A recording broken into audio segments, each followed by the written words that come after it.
Hello, hi, hello everyone, hello. Welcome to Streams of Collective Consciousness.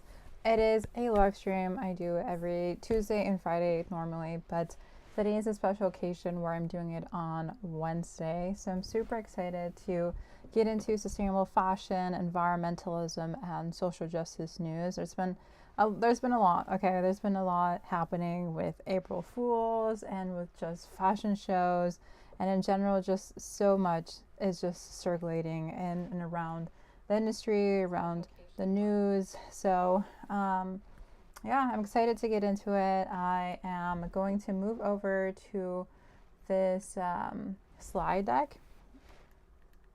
Isn't it pretty?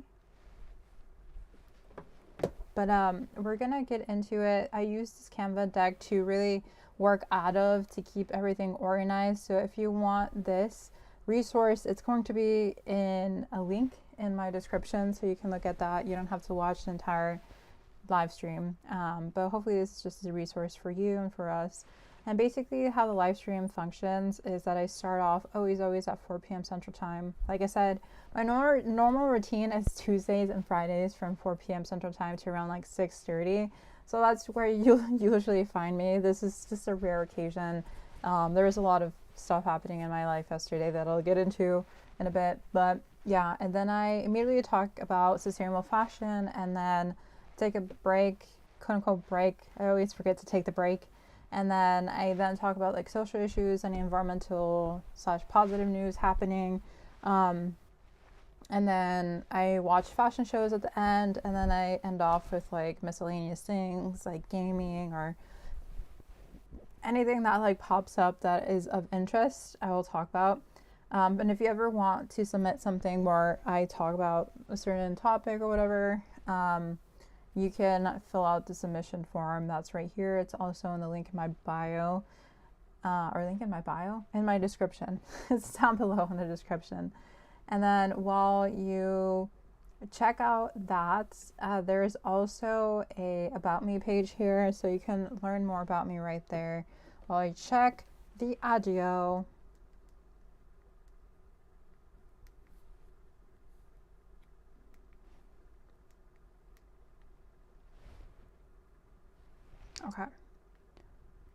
Okay, the perfect audio. Perfect. Okay, so to get into it, if you guys ever want to be more part of the community, I have a Slack channel, and then you can be a sustainable fashion writer for the ethical fashion blog I run if you ever want some more experience blog writing. So that's an opportunity. And then working on a Substack newsletter that should be coming out soon in a week or two. So that's a way for you to get to know more about sustainable fashion. That's just part of the community. All of this, again, is in the description just to be part of the community. But before I get into sustainable fashion, environmental, and social justice news, personal updates. I didn't go live yesterday because I had a job interview that went so bad. They were asking for so much experience, and I thought I had the experience, and it didn't turn out well. Anyways, the job market is trash right now, so didn't do quite well. And my car broke down. I've gone to the mechanic 3 times, and they won't tell me what's wrong with it. And I paid $240 for them to basically keep it the same. Like, they didn't really fix it. They didn't do anything. They said they did a tune-up of some sort, but they scammed me blind, and now I have to go to a different mechanic. So $240 down the drain, interview down the drain. And I had another interview today to work at a thrift store, and they literally told me, we'll get back to you next week, when it literally only pays $15 an hour. It's Saturday and Sunday, and then like a Friday evening. So the worst possible hours they gave me for $15 an hour. So I decided that I'm just going to pursue Depop. I'm going to resell clothing more and more to not only support myself, but to support this content. So if you want to support the content, you can feel free to find cool vintage pieces at an affordable price on my Depop. I'll be putting more things on there. I'll be listing like 14 items every day. Like, it's going to be intense. It's going to be a lot, but I'm excited. I think it's needed in midst of this horrible job market. So that's just a bit of what's happening in my end. I do think that Depop resellers are in this contentious area of like, is it ethical or is it right to resell clothing? But we don't really live in a perfect sustainable world under capitalism, so I do need to find a job ASAP. I've been considering moving to Milwaukee and becoming a Depop reseller because Milwaukee has affordable rent. It's one of the most affordable places that I've been in and feel comfortable moving to. So that's in the works as I figure out work and life and stuff, but most likely will become more of an intense Depop reseller.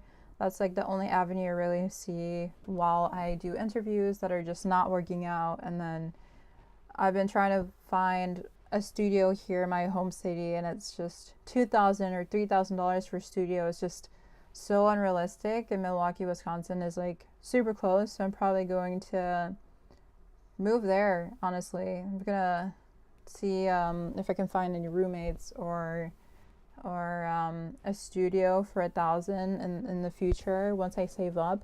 But that's in the works. A lot of things moving around, but it's like an Aries season, so there's just a lot of new energy.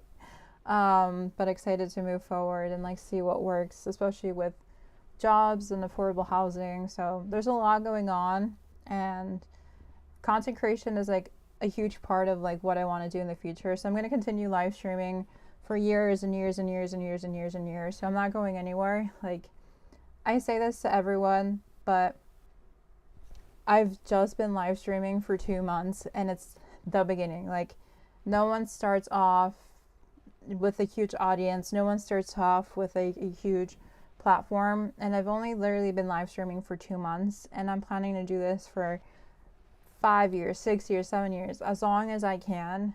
And it's just at the very beginning. It's the very beginning. So I can't get overwhelmed that I don't have a lot of people watching me. But I'm going to continue regardless. And hopefully, if you're watching the recorded version, you enjoy these live streams.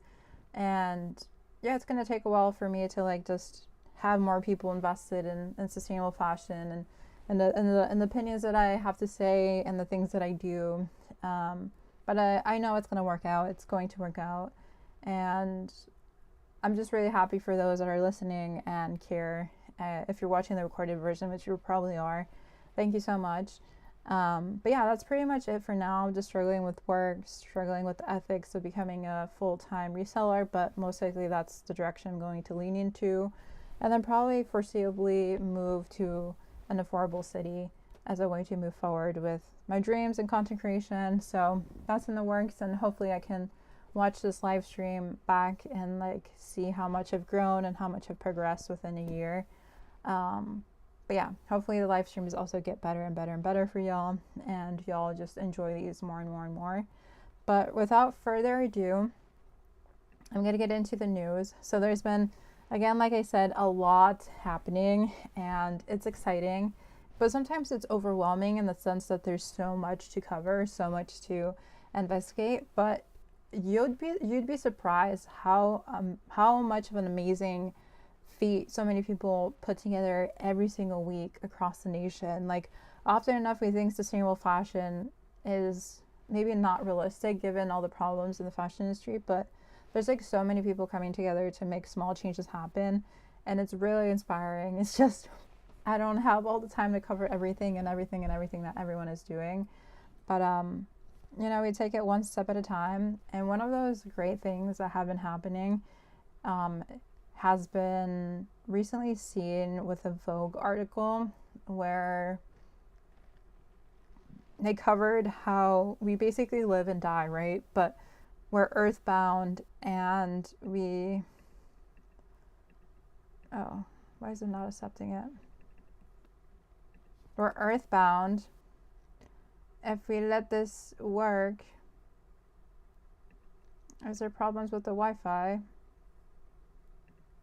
I think there's just problems with the Wi-Fi. Yeah, so it says Earthbound, human hands replicate the beauty of nature.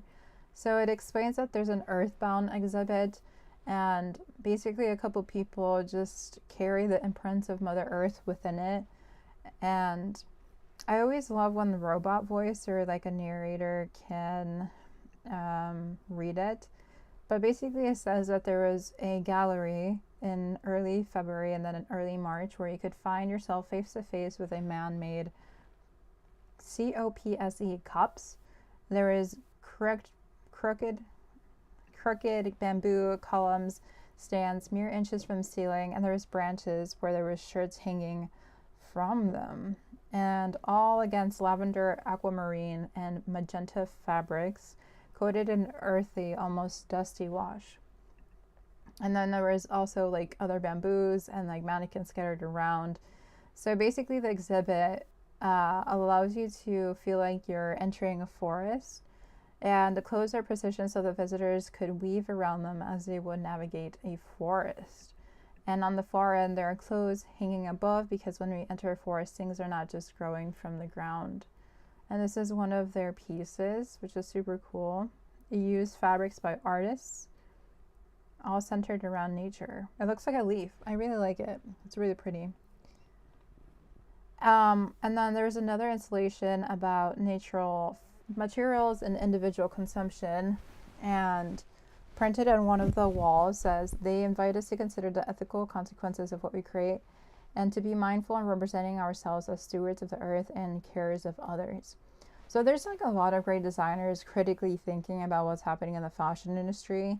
And then this show also featured other seasons as well, where they like talk about eco-printed patchwork and embroidered bases on the colors, plants and animals during the season. And then yeah, they're just basically honoring native trees, natural dye, eco-printing, just as a way to basically talk about the rich, diverse environment that we live in.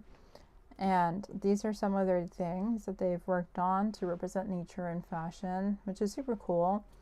But yeah, these are designers really just going out of the box and thinking about nature and literally making it an art form, which I really find cool.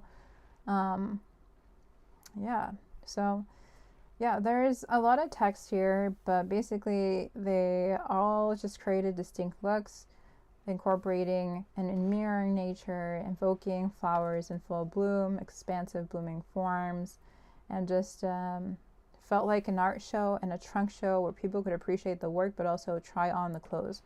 It was basically an experiment that suggests that larger exhibits like the New York Met's Costume Institute cannot be touched, while visitors at most space were encouraged to experience the pieces on their own bodies. That's really cool that they were able to like try it on. It does like make things more grounded and like, oh, I can actually like wear this and support this. So it's super cool, super cool. But yeah, awesome. I often wish that there was more like YouTube videos about this, but it's the Earthbound exhibit by Vogue. Maybe we can find something online. I usually try to like find a YouTube video. There, let's see, Vogue.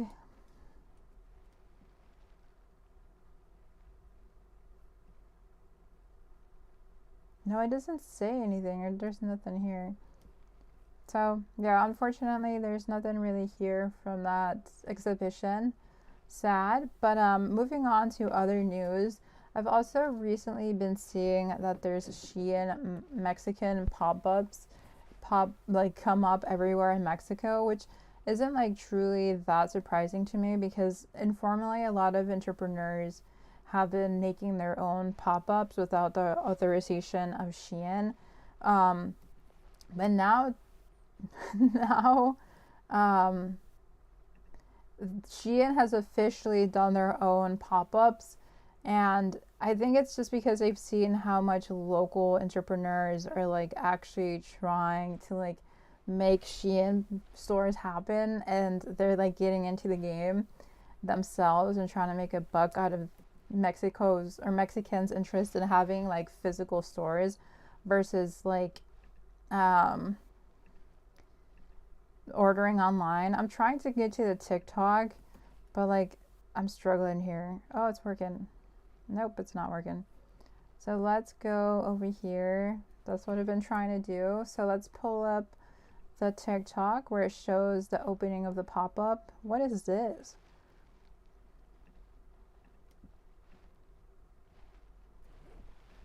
Okay, so here's this video of the pop-up that Shein Mexico officially came up with.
Problematic.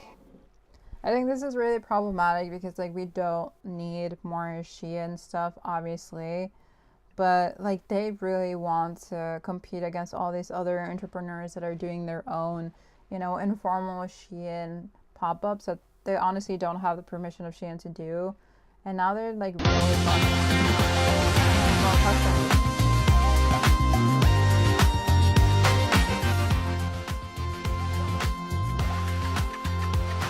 like they know that Mexican consumers want to shop in person. Like that's why they're doing this versus like just keeping their online store, because they know Mexicans just want the experience versus anything else. And they don't really like how entrepreneurs are making money off of the Shein brand / love, but not like actually making profit from like informal entrepreneurs' efforts. So I think this is their way of like stabilizing themselves as like, hey, like we're making the money here, like we're doing the pop-ups, no one else. Like you can't do this, only us. Like you need permission from us to host a pop-up shop.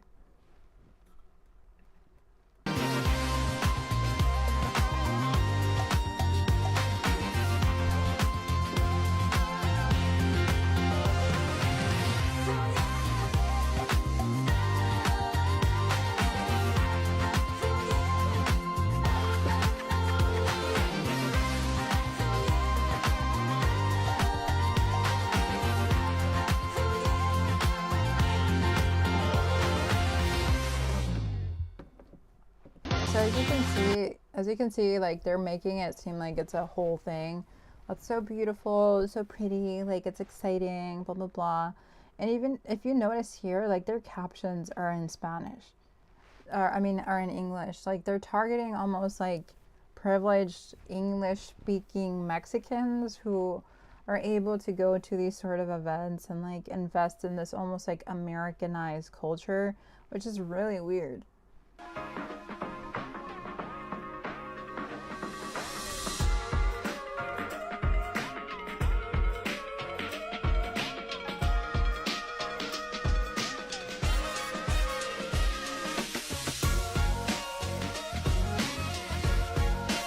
What's interesting, they have this program called New Cycle in the Shein pop-up where they're saying that it allows participants to give a second chance to their garments by donating them to people who need the most or by reusing the fibers.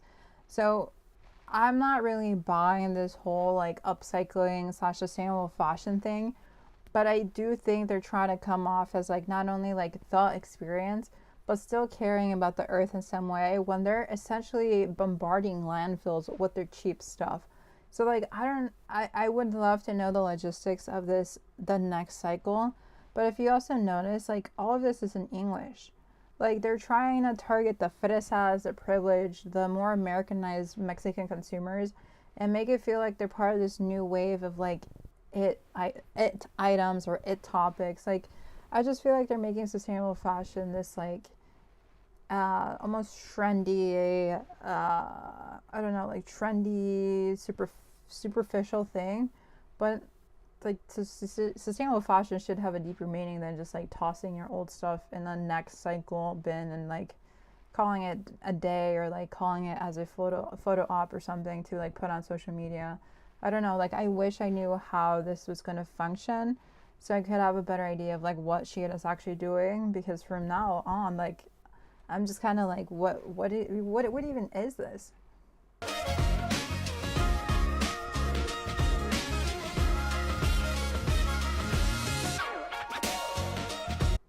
It's almost like they gamified it. It's like, oh, it's a little game, or you shoot the hoop and you put your clothing in there. But where is this clothing actually going to go? Like the next cycle of Shein, where is it going to go? If they can recycle this, if they can give a second chance to these garments, why aren't they doing this for all the customers, every single place across the nation or across every country they sell on? Like, why is this not a more huge program if they can do it for this, you know, brand or for this pop-up?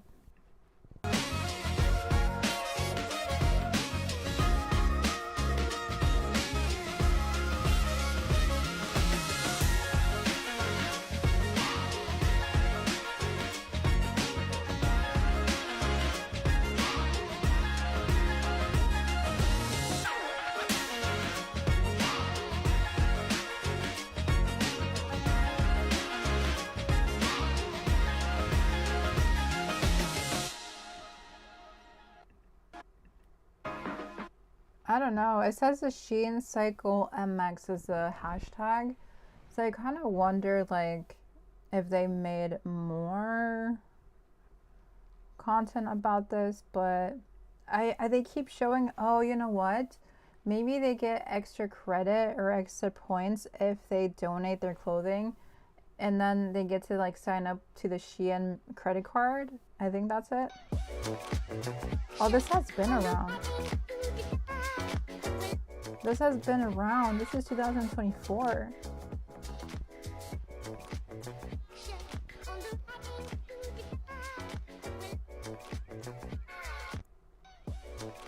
Oh no.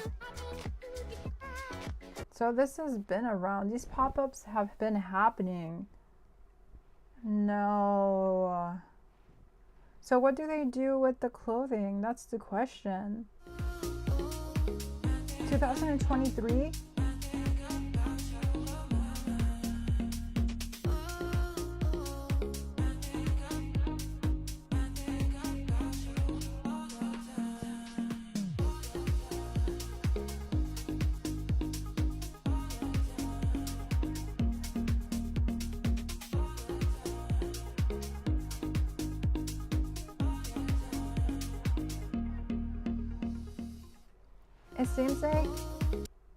It seems like they get a credit card and a bag in return of donating their clothing.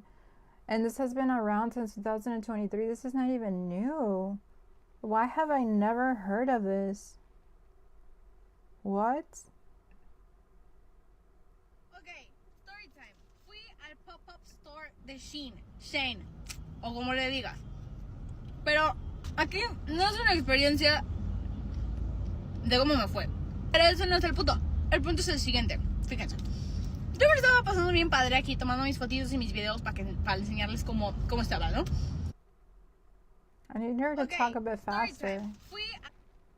Oh my god, I hate when they're eating. Okay, story time. Fui al pop-up store de Shein.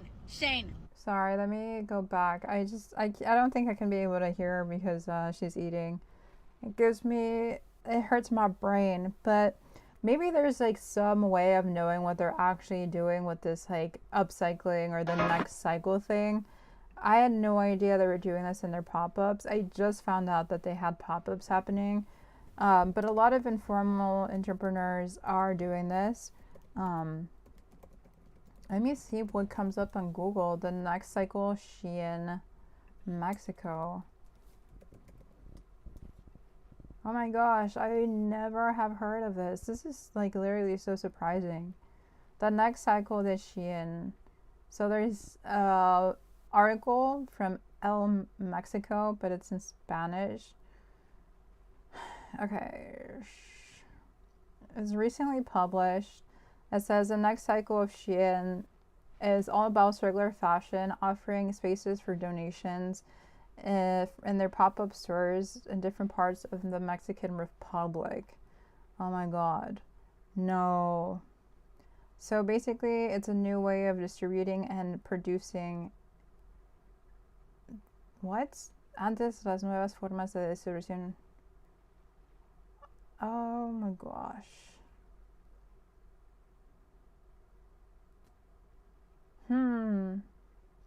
So they're called the Next Cycle booths, and they're just a place to collect donations. And supposedly, they did this in partnership of a company called Texi Nova, which has 20 years of experience under the textiles, plastics, and carton and paper industry. And so they're able to receive and recycle about 9,535 donations, which are, dang, giving them a second life basically. So they do that in partnership with Texi Nova. Maybe it's just like a local thing and they can't do this on a big scale, but But they also mentioned that they teamed up with Convi, which is a civil association, and then they just give it to people with intellectual disabilities, and then they also give it to an organization called Por Ti Mujer, which is a foundation that supports women, children, and other sectors with vulnerable communities. So they are providing it to those that need it, it seems like. But I wish they did this everywhere. Like, I wish Shein had programs globally that allow them to support vulnerable communities all over. But I did not realize they were doing that. So I don't agree though that they have these pop-ups. I think it just incentivizes more unnecessary consumption. But they do have some like social, benefits and programs there. But there has been other news about sustainability, and one of them was in Taipei Fashion Week, where they basically had full circle sustainability in the collections. So Rain magazine basically featured this, and they explained that they had the full cycle sustainability, where they blended cutting edge technology and eco-conscious designs for a sustainable future in fashion. So they basically launched in March 27. This fashion week launched March 27 at the Songshan Cultural and Creative Park, which was Asia's first fashion week fully committed to sustainable practices. And they had a revolutionary full circularity concept, where the event doesn't just showcase new collections, and it instead offers a forward-thinking model for the future of fashion. And it was organized by Taiwan's Ministry of Culture, and this season showcased 6 visionary designers and leading textile manufacturers, all driven by the mission of providing high fashion and environmental responsibility to exist in harmony. So the Minister of Culture, Li Wan, emphasized the significance of Taiwan's role at the intersection of advanced textile production and sustainable design by stating that Taipei Fashion Week has committed to ensuring every step from material sourcing and production to final design aligns with sustainability principles. The runway itself was a display of eco-conscious luxury, with each designer offering unique sustainable innovations. Claudia Wong wowed the audience with AI simulated plaid print, while DYC team presented a bold urban functional aesthetic crafted from ocean recycled yarn and state-of-the-art 3D knitting technology. And then another designer showcased elevated knitwear with a sustainable twist, and OKLIQ explored unisex fashion through futuristic, eco-driven lens. So these were some of the pieces by the 6 designers. I actually really like this one. This is really cool. I like how the legging is over the heels. It's a really cool look. I love it. And then here's some more. All sustainable. Love. And then among the standout collections was UUINs, which utilized recycled materials to transform historical landscapes into intricate prints, and Weavisms, urban-inspired designs that incorporated pioneering recycled textiles. Oh, this is an interesting look. I like that. Nice. And basically the article continues on to explain that the event was innovative by its integration of digital pattern making technology, and the attendees were immersed in a virtual presentation showcasing the digital patterns from all 6 designers, just showing how technology can advance sustainable fashion. And basically the commitment to sustainability extended beyond the runway with the weekend fashion market and sustainability workshop that was set for March 30th. And this is a public event that reimagined traditional retail by offering designer samples and surplus stock at accessible prices, while encouraging upcycling through interactive workshops and styling tutorials, further emphasizing the event's dedication to circular fashion principles. And then Taipei Fashion Week also just had a holistic approach to sustainability that positioned them not just as a marketing gimmick, but as a core philosophy woven in every aspect of the creative process. And it leverages Taiwan's strengths in textile and technological innovation, which just helped them present a compelling vision for the future of sustainable fashion. So that's super cool. Dang. I think they're really pushing the needle here. It's called Taipei Fashion Week Fall Winter 2025. Let's see if they have like the actual fashion show on YouTube. I would love to see their piece just because it looked really cool. Like, I love the pieces that they were showing in the article, but I do wonder if they got it on YouTube. Is it this? He telling them that you're amazing. Put that shit on, then get shit on. Come everyone.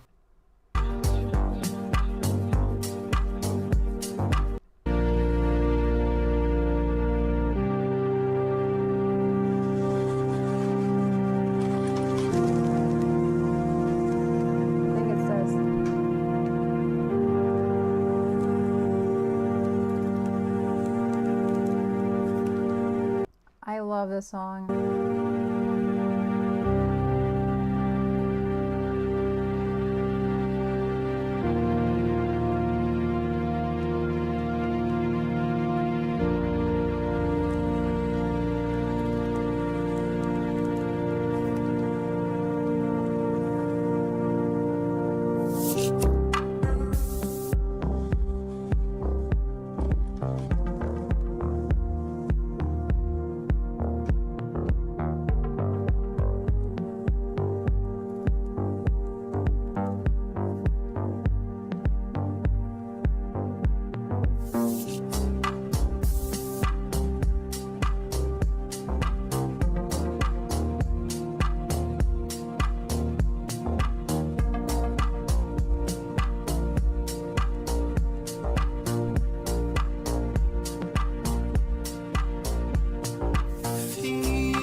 Wait, sorry to interrupt the moment, but basically it says in Maury's, it didn't mention the name of the fashion show. I'm imagining it's this. I think it's this.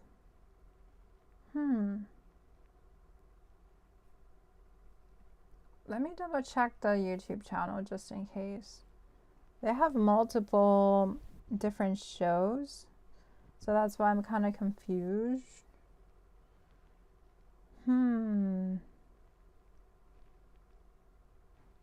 I think maybe these are the 6 designers that were showcased, but it doesn't really explain. But let's just watch the one we were watching because that one seemed pretty cool. Let's see, which one were we at? I forgot which one I chose. Was it the... what one? Which one was it? Here, let's just watch this one.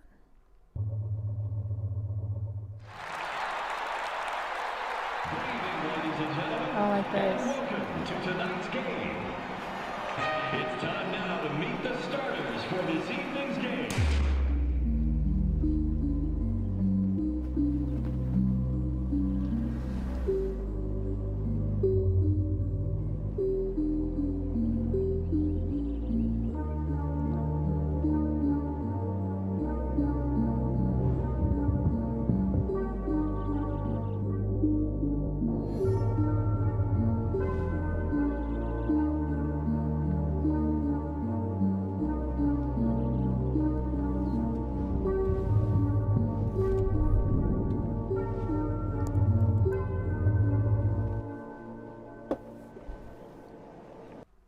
Honestly, I love their visuals.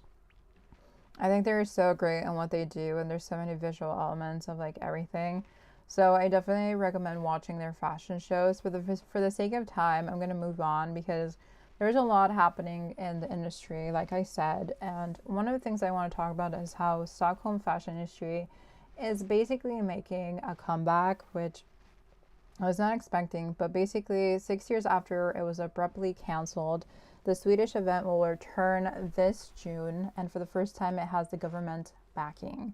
The organizers explained what changed. So basically, Stockholm Fashion Week happens from June 2nd to the 5th, and after a 6-year hiatus, it will be back with the support of the Swedish government. And basically, initially, it was on a hiatus for financial reasons. It was canceled in July 2019 originally, and then there's just been a lot of like small reiterations of the fashion week, including some digital fashion shows in 2020 and 2021. But then like the owner and organizer of the fashion week, the Association of Swedish Fashion Brands, has allowed this to basically take form in a hybrid form back in 2022. And it was just like a low-key affair, they explained, but now it's like being rebooted. And now there's going to be like local fashion talent coming through to basically showcase their designs to the international buyers and editors once more. So again, for the first time, it'll be backed by the Swedish government through the Ministry of Foreign Affairs. They didn't explain how much funding they're receiving, but there's going to be a renewed focus on attracting international visitors, and participating brands will have to be invited and create a hospitality guest list, and there's going to be programs for buyers basically, and then there's going to be initiatives for press, and the list of brands and the schedule will be announced soon. And it also will have a program launching to support emerging designers to show at the Fashion Week. But yeah, so that's super exciting. And then Vogue Business asked about the rebooting of the Stockholm Fashion Week and what changed. And basically, John, who is the director of the fashion show at Stockholm, says that I was hired 3 years ago to lead Stockholm Fashion Week. I joined in April 2022 and we delivered a fashion week that August. And after that, it was very clear that the event needed to be completely restructured. Something that is changing now is that we do not produce shows for the brands showing on schedule. It used to be all held in one space, but now we're helping the brands open up venues that haven't been used before, or we help them with the teams that need any other kind of support they might find useful. And our focus instead is to make sure that the international guests in attendance are those that the brands want. Stockholm was always great at consumer-facing PR, at branding and spectacle, but the buyer part was kind of missing. So that's John, the director. Cool. Love his hair. Love his hair. It looks like mine. Wavy and frizzy and curly. So basically, that's coming back in June. Super exciting. So there's going to be about 30 or 40 brands, and they could be doing runways or presentations. But yeah, Denmark is also growing its list of brands that have some sort of pedigree. All countries have great talent, and these talents need to have platforms where they can be seen and go out in the world. So nice. That's something awesome. And then he mentions that sustainability is so ingrained in the Swedish fashion industry that if you don't do it, people will look at you very strangely. So there seems to be some like underlying assumption that sustainability is going to be part of Stockholm Fashion Week. So I kind of wonder if there's going to be any like guidelines or requirements or regulations like Copenhagen Fashion Week did for their Fashion Week. But we'll see. Oh, and then Vogue Business asks, so you don't feel that there's a need for minimum sustainability requirements or something along these lines as they do have in Copenhagen?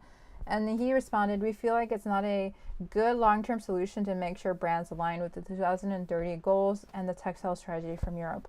It is very important that sustainability becomes ingrained in our business practices, so we try and exemplify that with another program we do outside of fashion, which we call Swedish Threads. It brings together design students, sustainability students, and economics students to come up with solutions to sustainability problems. We think that if you're going to try and impact and make a change for sustainable and responsible fashion, it is important that it's not focused on an event and more so the entire business practice. Interesting. So no, they're not making them adhere to requirements because they think it should be ingrained in their business practices just inherently and voluntarily. That's a red flag. John, that's a red flag. Do better. And then they asked him what's his vision for the future of the Stockholm Fashion Week, and he explains that for us, it's about producing something that is expected of an international fashion week. The ideas that we're putting in place aren't unique in the world, but they're necessary for Swedish fashion. I don't know what that means. I don't know their culture, but I really do wish they put guidelines and requirements to their designers, because just because it's part of the culture doesn't inherently mean they're going to be sustainable in their fashion shows. So, but yeah, that's something that's coming back. I wonder if there's been any conversations or news bits online that could cover this a bit more besides just the article, because it's such a shame when we only read from one source and we don't have like a diversity of like places to look at news. So let's see. No, it's a lot of street fashion, which I'm sure is great in its own right, but yeah, there's nothing here about Stockholm Fashion Week coming back. No news, no alarming, oh my god, it's back. So I don't think they have a huge online thing. Oh, there I am. Nope. Yeah, it's not here. Okay. So no one is really talking about it. So I feel like the hype for this show is not going to be too big. So we're just going to move on and hopefully see them adopt more sustainability metrics down the line. But one of the exciting things that I do want to talk about is how there was a regenerative flea market that was kicked off in the LA Climate Week. So basically it celebrated sustainable fashion, art, and community wellness, which I find super exciting. I love when there's like a good flea market, especially when it's part of like climate initiatives. And the intent was to bring together LA climate conscious creatives together for a day of action, art, and upcycled style. So basically, this regenerative flea market was like an immersive marketplace that like blends conscious living with community action, and it took place April 6th. Oh, it's going to take place April 6th at the Unidad Park and Community Garden, and it's an all-day event that marks the start of LA's Climate Week by celebrating sustainability, creativity, wellness, and collective solutions to the climate crisis. So the flea market is not just like a typical marketplace, I explain. It's more so a movement that will redefine fashion, waste, and consumption in the face of escalating environmental crisis. They explain that fast fashion has a really bad environmental impact, and most of it ends up in the landfill or in incinerators. And the industry is responsible for 10% of global carbon emissions, more than international aviation and shipping combined. And is a leading cause of water pollution, with synthetic fabrics shedding 500,000 tons of microplastics annually into our ocean. And they explain that California is the home of one of the largest apparel markets in the world and has been at the center of both the problem and the solution. The state has taken bold steps to combat fashion's environmental footprint, including SB 62, which is a Garment Worker Protection Act, which hold brands accountable for fair labor practices, and SB 707, which aims which aimed at tackling the textile water crisis through extended producer responsibility, or EPR, which requires companies to take responsibility for their waste. Yet these efforts are constantly under threat from lobbying efforts by major corporations, basically resistant to change. So on a national level, the environmental regulation are being systemically dismantled with, Trump and his national quote-unquote energy emergency versus climate emergency. And so the EPA has faced major rollbacks on key climate policies, reduced oversight on pollution, and weakened protections for air and water quality, and just gutting the federal environmental regulations in states like California. But yeah, so basically the regenerative flea market comes in as a way to give people tangible, creative ways to push back against wasteful fashion cycles. They are promoting upcycling workshops and clothing swaps, to education around circular fashion, to ethical choices. And if corporations and policymakers won't move fast enough, it's up to our communities to build solutions from the ground up. By supporting secondhand, upcycled, and regenerative fashion, we can reduce pollution, divert waste, and demand real change from the industry. And then someone else says, we can't wait for the fashion industry to change from the top down, says Lexi Silverston, a sustainable fashion advocate and quote organizer of the event. Sustainability is a big word and an even bigger concept. It's overwhelming if we try to take it all on at once. The truth is, nothing in fashion is truly sustainable right now, but that doesn't mean we can't all start small. The regeneration flea market begins with each of us making better choices, one step at a time. So there's going to be sustainable fashion pop-ups where there's going to be ethical fashion brands selling there, secondhand clothing vendors, and independent designers showcasing slow fashion alternatives. There's going to be a live DJ for music vibes. There's going to be panel discussions connecting environmentalism with wellness and mental health to create a mind-body-earth connection and tie personal and collective well-being. There's going to be upcycling and mending workshops, so teaching people how to repair, repurpose, and extend the life of their clothing, reducing textile waste, and basically kid-friendly and family-friendly, so it's a fun and interactive space for all ages to learn skills together. And there's going to be native seed bomb making, so basically interactive workshops where participants can create seed bombs with native plant species to support local biodiversity. There's going to be clothing swaps by Radical Clothes Swap, which is a way to refreshen your wardrobe sustainably by exchanging quality garments instead of buying new. And these are all the people that were part of this. So Climate Diva Media, the Los Angeles Neighborhood Land Trust, Remake, Radical Clothes Swap, Alexi Silverston, Intersectional Environmentalist, Soul Mason, and Saisora. And the flea market is free and open to the public. And if you're interested in sustainability, if you're an artist, fashion lover, anyone curious about this eco-conscious choice, let's go. So April 6th, Sunday, I think it's this Sunday, yeah. And it's all day. It's going to be at LA at the Unidad Park and Community Garden. And this is part of the LA Climate Week that runs from April 6th to the 13th, and it's a citywide initiative bringing together climate organizations, policymakers, innovators, and change makers to collaborate on cutting edge solutions to the climate crisis. And if you want to if you have any questions, you contact either Lexi or Summer. This is not sponsored. I just really love this initiative. I wish I was in LA to do this. I wish I could participate. I'm in Illinois. Hopefully I can join next year. I think that's a goal. I've always wanted to visit LA, so maybe that will be the goal. The first time I go visit LA, I'll do it for the LA Climate Week. But this year, it's definitely not possible for me, but I will support and love this from afar.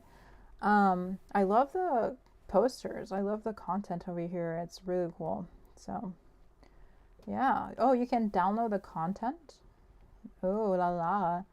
Oh, there's going to be free plant-based snacks, clothing swaps, free plant-based food, conscious vendors and sustainable makers, plant dyeing and mending. I'm so jealous. I really want to go. I want to go so bad. I want to go so bad. Okay. Well, next year we'll go. Hopefully I can be part of this like flea market if they have another rendition next year. But I am not privileged like that. So just a shout out that this is an amazing idea, and I'm just a big supporter of this. So super cool, super cool. Awesome. So to move on, I actually saw that there is a designer that is creating really cool designs by upcycling dead stock material. So the designer is called SAVESTUDIOS, and she's saving the planet one garment at a time. I don't know why these cookies are not working today. I don't know what's wrong with the cookie setting, the privacy settings on my computer. See, I keep getting this thing. I don't know why. But basically, this designer is a fashion brand that's based in Thailand. It is basically transforming secondhand fast fashion garments into one-of-a-kind wearable pieces. And she's also using discarded materials. And each item is like handcrafted. And I love seeing this from fashion designers. Like, this just makes my heart so happy. Like, not only is she handcrafting this, she's also like figuring out the draping, the deconstruction of the fabrics, and just figuring out embroidery to like make something really cool. And then she explains that we integrate elements like repurposed e-waste and artisanal craftsmanship, and our clothing does not follow trends but tells a story by blending fashion, sustainability, and artistry. And every design is unique, and making a statement about individuality and conscious living. So this is one of their pieces. I don't know if this is a mannequin or if it's AI, but the pieces are really cool. Definitely really cool. And she went to school for this. She studied fashion and apparel design for this. And then she also went to Central St. Martin's, where she finished with a graduate diploma in fashion. But basically, she did this fashion design label as a way to challenge the destructive impact of fast fashion. And the brand began by repurposing secondhand clothing and textiles, then evolved into a platform for sustainability. And they collaborate with artisans and local communities to promote traditional craftsmanship. And each collection aims to reflect a commitment to environmental responsibility. So here's another piece. Oh my god, this website does not work. But I love this. I love the creative direction of this. I would wear this, to be honest. I love this. I'm a very like maximalistic dresser. So I definitely would wear this.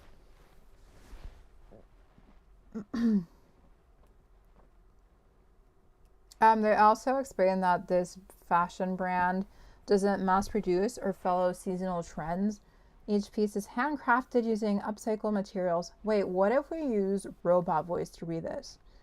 Let's use robot voice. Come on, robot voice. Each piece is handcrafted using upcycled materials, ensuring no two garments are alike. Our focus on draping, deconstruction, and sustainable embellishment sets us apart, offering clothing that is both artistic and eco-conscious. We blend traditional craftsmanship with modern design, creating timeless pieces that challenge fashion norms. Our fashion is not about fitting into trends, it's about standing out with meaning and purpose, explains Nuancery. She says that fashion is more than just clothing, it is storytelling through fabric and form. Every piece she designs is a statement that combines sustainability with high-level craftsmanship. All this is evident when you see the clothing. I love that. I love that so much. I wish everyone was doing that, to be honest. I love the artistry of this too. Oh my gosh, my hair is annoying me so much. There's like a little hair right now. I don't know if you can tell, but it's like right here, and it's like sticking out, and it's annoying me so much. But basically, they also combine Asian craftsmanship with storytelling, cultural storytelling. Nice. So yeah, this is really cool. It's really nice. I love this. I have not heard of this brand. It's called SAVESTUDIOS. I wonder if they got an Instagram. They got an Instagram. That's my Instagram if you want to follow me. Just saying. Oh, we have to talk about this Tinder thing. Now that I am on Instagram. So, oh, this is a pretty. Oh my gosh, the items are so beautiful. These are their items. Upcycled from fast fashion secondhand clothes, clay and waste from the river Thames. Wow, it's so pretty.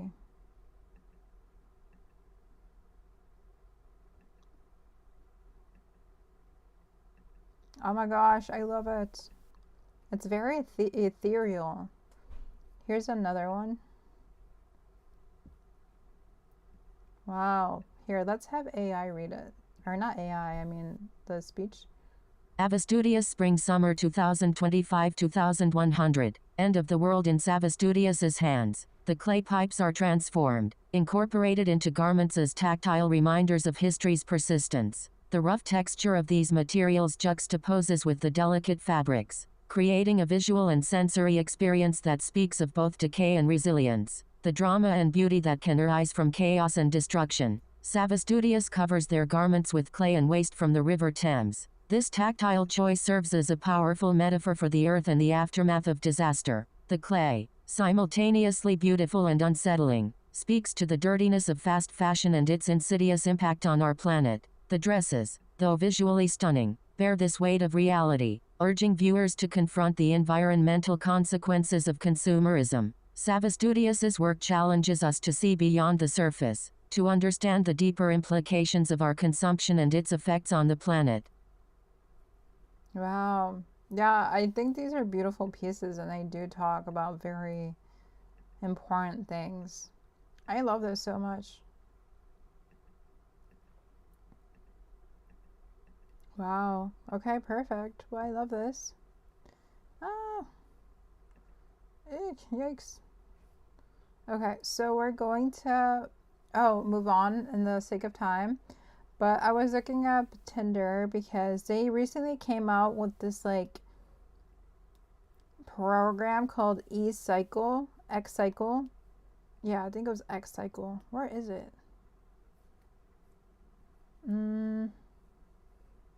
Why can't I find it? It's called X-Cycle, and basically it's an initiative where you can like donate your ex's clothing through a partnership with Tinder. Oh my god, and I can't find it anymore. Where is it? That's why I looked it up, guys. I swear. X-Cycle. Okay, so I saw this article by NBC Los Angeles, and basically explains that Tinder X-Cycle program where you're swiping right on sustainable fashion, emotional renewal. So basically explains that Tinder is giving singles a new way to deal with the post-big breakup baggage, literally. So the dating app has launched the X-Cycle program, an initiative that turns emotionally charged clothing from past relationships into fresh, stylish outfits. Teaming up with designer Sammy Miro, Tinder is proving that fashion and self-discovery go hand in hand, allowing singles to transform their wardrobe and their outlook on love at the same time. So basically, X-Cycle debuted in New York, where the fashion-forward singles gathered to breathe new life into old clothes. And according to Devin, which is Tinder's head of brand, the idea stemmed from a surprising statistic that 2/3 of Americans still hold on to items from an ex. Instead of letting those clothes collect dust or emotional junk, Tinder saw an opportunity to transform that into symbols of renewal. Into symbols of renewal. At Tinder, we're all about redefining connection and exploring possibilities. They say in a press release. Breakups can be tough, but they can also be the start of something new. So let's watch. Hi, it's Sammy Miro, and this is Tinder's X-Cycle. My process is definitely unconventional. I make an incision, see what happens, take a step back. I guess it's kind of like how an artist would paint. Do not try this at home. I just kind of let my scissors guide me. I'm really excited to be transforming everybody's ex's clothing into something beautiful and inspiring. I've never made anything like this before. I'm gonna make one for myself. It's so sick. I mean, fire. I might wear this tonight. Miss Lily, if you smell my perfume on it, you know why.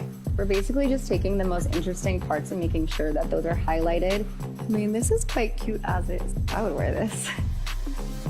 I'm obsessed with this.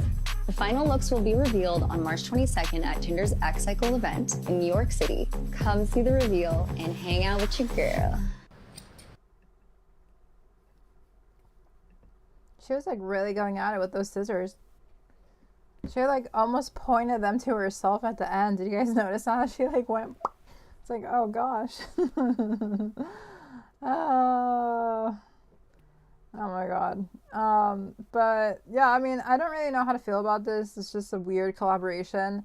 When I saw this, I was so flabbergasted. I was like, I was not expecting this from Tinder. Like I didn't even know that they knew what sustainable fashion was. But Sammy, she is the designer that was featured there, is an expert in upcycled fashion and basically spearheaded all their design process. And she personally interviewed participants to understand their style preferences before reimagining their old garments. And she explained that it's all about taking something from a past relationship and making it into items that reflect who they are or what they want to become, she explained. And for Miro, upcycling is a second nature. I do this literally every single day, whether I'm going to the office, out at night. And she explains that her passion for sustainable fashion made her the perfect collaborator for Tinder's mission of helping singles turn emotional baggage into wearable art. I feel like each outfit came out perfectly for the individual that I made it for. I never thought my clothes could become something that's sick. I had so much fun creating the pieces. The minute I put it on, I was like, oh, this is hot. This is it. I see the vision. I see what she did. It's really cool that I get to work with fun, young, amazing humans. And they're literally cutting the pieces up. Is this actually wearable? That's the question, because everything just seems like they ripped it up. Oh gosh. Give them a taste of what it's like to work with me on my custom projects. It's like a piece of art. It will always be this reminder of the power of change and transformation. It's actually been very fulfilling, transforming everybody's ex's clothing into something beautiful and inspiring and something that suits who they are in their new journey past their ex relationships. I think everything turned out. Wait, I always wondered why people keep their ex's old stuff. Why don't you just donate it? Like, if you take the time to reinvent my ex's like denim jacket and I have to wear that again as wearable art, I don't want it. Like, personally, I don't want it. Whether it's in its original form or whether it's in its art form, I don't want it. Turned out exactly as it needed to, and I think they're really happy about it too. I think they're targeting like younger people with like climate anxiety and understand sustainable fashion in some sense. But this is like something I don't really understand why Tinder would want to invest their time into. But I mean, they did host a public event at the New York Tembo where attendees could bring their ex's garments to exchange to receive styling advice and participate in customization sessions. So they snipped, stitched, and swapped and connected over the memories of their clothing. Okay. I don't know if this is like a one-time event, to be honest, or like what the vision is, but basically it says that dating apps can't guarantee the person you're messaging has best interest in mind. So I think they're just trying to like be emotive with like how they resonate with young users and like trying to provide some sort of like resource that like aligns to their values somehow. But I'm not entirely sold on this. It just seems like a very weird initiative or program. Like I don't know what the long-term vision is, but it did not come off as like something I'd be very interested in going to. But I'm not a user of that app, so maybe I'm the wrong target audience for this. So I don't know what the big term goal is. Like, where do they see this program going in like 5 years? But they haven't made any other like video like This is the only thing I've seen about this. It's very eerie. It's very weird. They're doing something, and I don't think it's really computing in my head. They basically ripped up the items too, so I don't know if people would actually want to wear their ex's stuff. Even if it's a wearable art piece. So yeah, I'm just gonna move on. It was just like really weird to see that. But to move on, we're going to talk about how there's like a lot of controversy over cotton in the industry right now. Kind of talked about it in my last live stream, but basically there's just been a lot of investigations about where our cotton is coming from, especially with the Better Cotton organization that says they do things ethically and sustainably. But basically Zara, who is like one of the largest fast fashion companies, say that it's ditching the industry's biggest sustainable cotton scheme amid a deforestation scandal and wider push to prioritize organic fibers. So, I mean, I'm not surprised that this is happening in terms of Zara's move to like move away from Better Cotton. But I can't read the article because it's under a paywall. So I wonder if I can like look at it through Yahoo. Yahoo usually gives me like a loophole to look at the articles. Yeah, it's not letting me, but there you go. Zara is no longer going to be part of the Better Cotton, I guess, scheme, you can say. So expect more unethical cotton use from Zara. Basically, that's the summary right there. Like, what else do we need to know? Yes. And then let's look at this. Basically, there's been a lot more craft, circularity, and conscious design within the Taipei Fashion Week. They termed it the Green Revolution in this article by the Her Circle. And it showcases how there's just a lot of designers like actually caring for the planet and also just affirming their dedication to mindful design and fusing high fashion with sustainability. And they basically fuse tradition with the future of fashion. And I think Thailand with the other fashion week that I showed are doing the same thing. So this is some of the people behind the fashion week, basically combining the textile heritage with the weaving and handcrafted textures and drapes. So that's super cool. And then here are some of the fashion designs. Had some Indian hand looms within contemporary fashion. I love this. I love this dress. Super cute. And then here is a designer that showcases reimagined Indian freedom fabric through 4 unique lenses. More fluid silhouettes are found there, color blocking. And then they had some summer ready pieces, some geometric garments. And then there was more circular fashion. So there was a circular design circular design challenge. Basically, this was a very edgy yet tailored collection crafted entirely from recycled post-consumer waste, proving that sustainability can be both stylish and street smart. I actually really want to see this collection. I wonder if it's on YouTube already, because sometimes they take a while to like bring out their fashion shows. Let's say. I think it's this.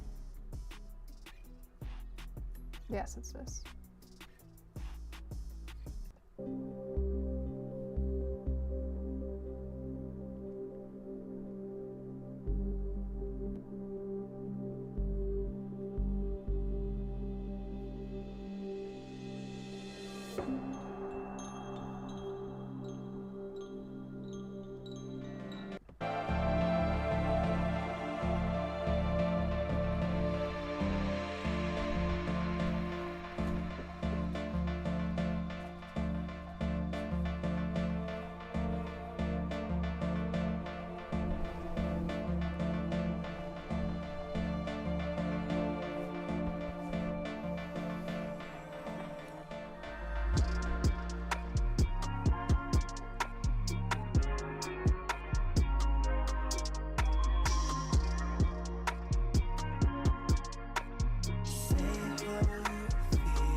I just want to say the mix up of the music was crazy. They went from cowboy to like meditation music within 5 seconds.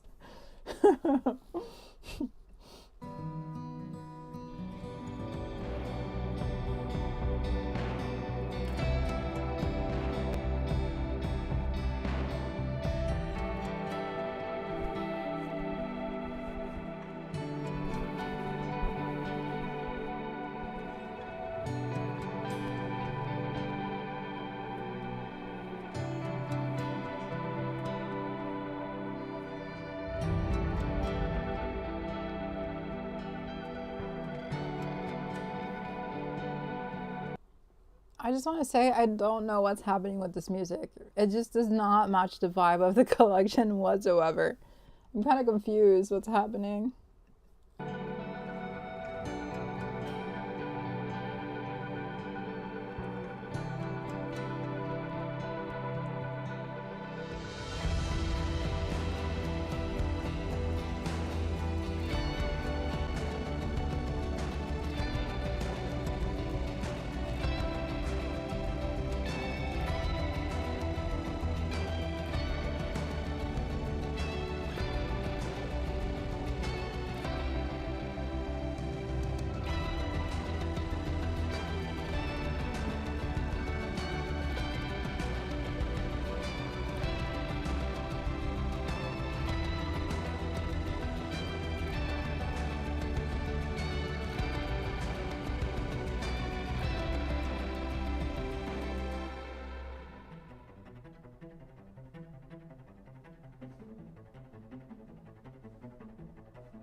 The music is so confusing. And I also have it at like 1.5 speed. But I love the clothing.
They look so mad.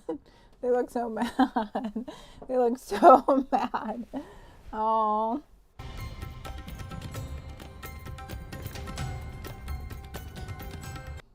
Yeah, circular fashion for the win. In the Walk Me Fashion Week. Yes, I love it. I think circular fashion is really just getting more and more traction, and there's more having conversations. People are just having more conversations around it. They also had like a summit where they talked about circular fashion, which is really cool to see. And then there was like artisanal elements as well in there. They had 5 artisan designers. So that's awesome. I think we need more of that. And then there was like a lot of contemporary elements combined within designs. This is cool. A lot of innovation. Super nice. And then there was also just reimagining celestial inspired gowns. I actually really want to watch this one. This one looks interesting. I didn't really explain how sustainable it was. That's the thing. Nothing is coming up. More YouTube videos, please. More YouTube videos. It's not on here. Ah, such a shame. But I love this dress. It's really cool. More designs, more craftsmanship here. Oh, I love the colors. I love the colors. And then they also paid tribute to the Banarasi textiles, but they were transformed into modern silhouettes. And they used upcycled luxury textiles. Very nice. Very nice. So, yeah, there's just a lot of great stuff happening. Like, they also used wood carving craft, incorporating handcrafted textures, draped silhouettes, and sculpted wooden accessories. Oh, lovely, lovely. And then they use like interesting fabrics. So that's nice. Yeah, there's just a lot of great stuff happening all over the world, and we just don't realize it because we're not necessarily like following Lakme Fashion Week that intently compared to like London Fashion Week or New York Fashion Week or Paris Fashion Week. But this is such a great event. So I'm excited to see like what other circular fashion designers win the award next year. But to move on, I actually saw how there was a collaboration between Karl Lagerfeld and Amber Valletta. Supposedly it's like a luxury sustainable fashion collection of some sort, but honestly I don't really think this is necessary in the long run. They're like saying it's a collection for like limited edition designs or whatever that are designed and handcrafted by artisans in Burkina Faso and Kenya, and this is one of their bags. So they're releasing 320 limited bags, and basically they're just saying that this is hand stitched by artisans and showcases a unique design that honors creative heritage and female empowerment and supports sustainable development. And here's another, oh, here's the same bag. But yeah, it's an exclusive artisanal bag basically. And they also invited the Ethical Fashion Initiative to contribute its expertise and local insight into the creative and production processes of the bag. And yeah, this is something they thought was a solution for the issues in the industry. So it's like an ongoing journey to create like partnerships and projects for a sustainable future and doing like actionable objectives within things they do. So yeah, the oversized tote is crafted by organic 100% rain-fed cotton, produced in Burkina Faso and dyed with GOTS certified dyes. Interesting. I personally don't like the bag. It's kind of ugly. But there's only going to be 320 exclusive artisanal rain-fed cotton bags, guys, by Karl Lagerfeld and something else. Her name is Amber Valletta. See? I don't think it's going to be cheap, but this is what people are doing as a supposed solution to the fast fashion industry and the problems in luxury fashion. We don't really need another rain-fed cotton bag, so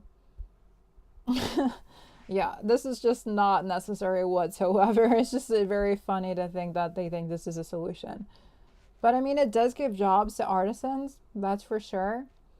But if you're gonna make a real long-lasting sustained impact, then like you should probably do this routinely and employ the people like on a full-time basis like throughout the whole year, versus just giving them jobs for like for a month or a couple months and then just saying you did something.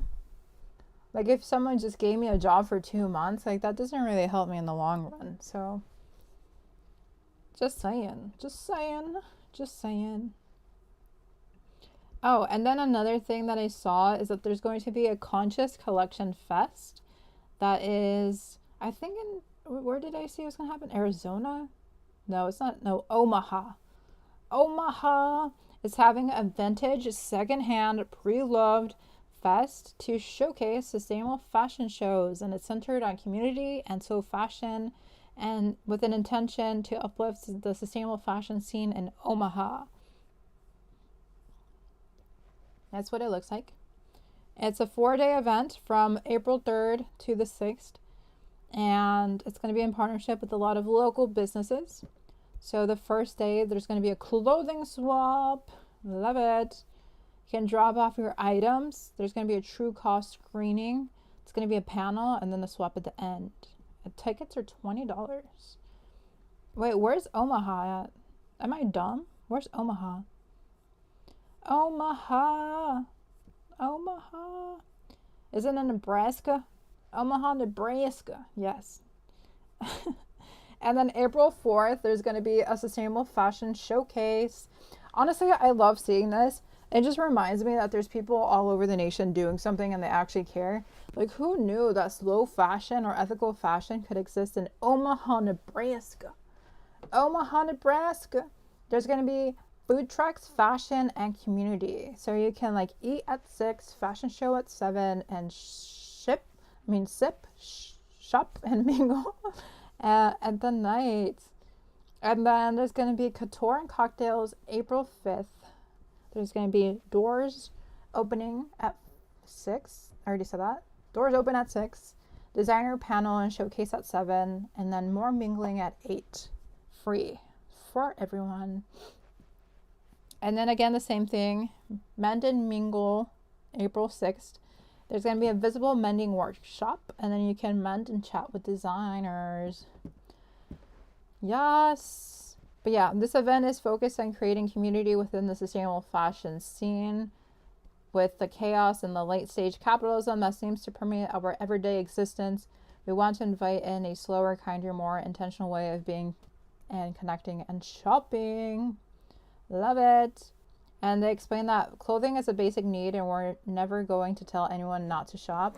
But we are going to provide our community with the resources and tools to choose better, because at its heart, fashion is political, and not only can it tell your story, it can reflect your values as well. Nice. Honestly, I love this so much, and I think it's really needed in the midst of everything else that's happening in the world. So shout out to Omaha, Nebraska for hosting the Conscious Collection Fest 2025. And it's mainly being hosted by Sustainably LB. I think she's like a blogger of some sort that does like sustainable fashion content. And I followed her. Her name is Lauren Bates. So super cool initiative. I think everyone doing something is always important. So I love to support and uplift this. And I low-key want to go. I want to be in LA. I want to be in Omaha. I want to be doing everything. Sad I can't go. Sad I can't go, but beautiful event. Beautiful event. 10 out of 10 must go. Oh, and then I want to talk about more interesting fashion designers. I feel like I often talk about just like sustainability things, but like sometimes I just want to talk about a fun designer. So I just love these pieces. Like the aesthetic of like fashion is often like underrated for me. Like I don't really talk about it. But sometimes you just need a good fashion piece. Like I love this visual. I think we need to celebrate people's creativity a lot more. And I actually talk in this article how the designer, her name is Sandy, thinks that there needs to be like stronger legal protection for artists' intellectual property, especially to foster and sustain a creative industry. Too often I've seen artists lose their creations to mass replication, whether through fast fashion, counterfeit markets, or unauthorized reproductions.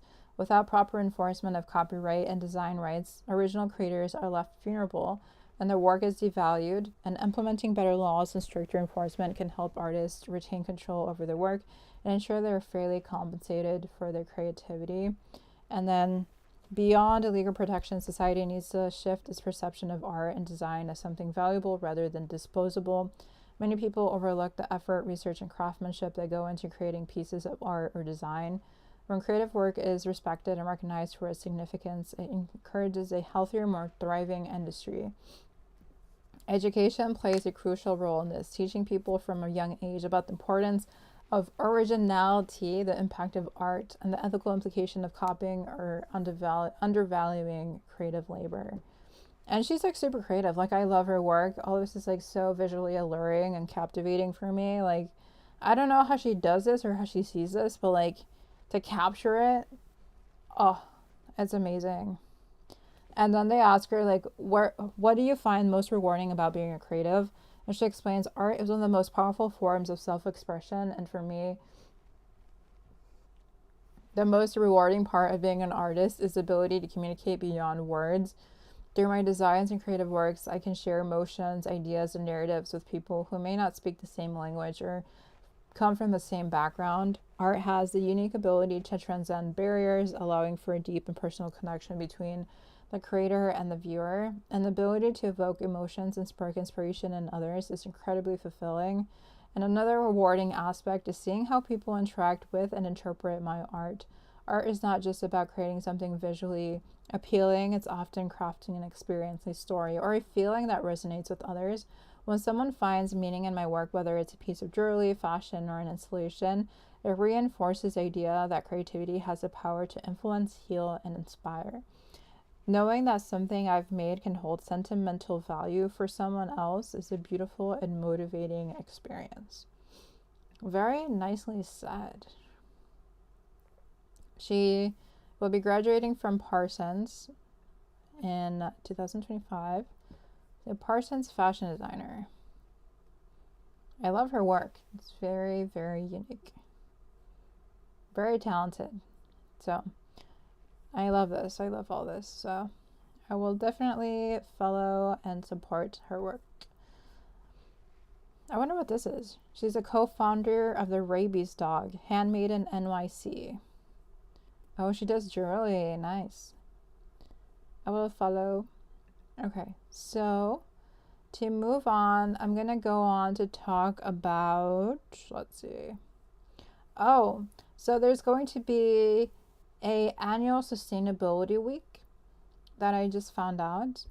And it's going to happen from March 17th to the 21st. The University of Toronto held its sustainability week to basically help students engage in sustainability, which I really find encouraging for young people to like learn and engage in this topic. So yeah, just a bunch of stuff was happening in Toronto, Canada. They also had a workshop on So Fashion, which I love to see. And then they wrapped up the evening watching the Lorax. And they also had a sustainability fair, which I find really fun. And then they had a free thrift shopping event at the student center. See, this is just what I love to see. Just good old Canadian college students having a good clothing swap and then watching the Lorax. What more can you ask? What more can you ask of in life?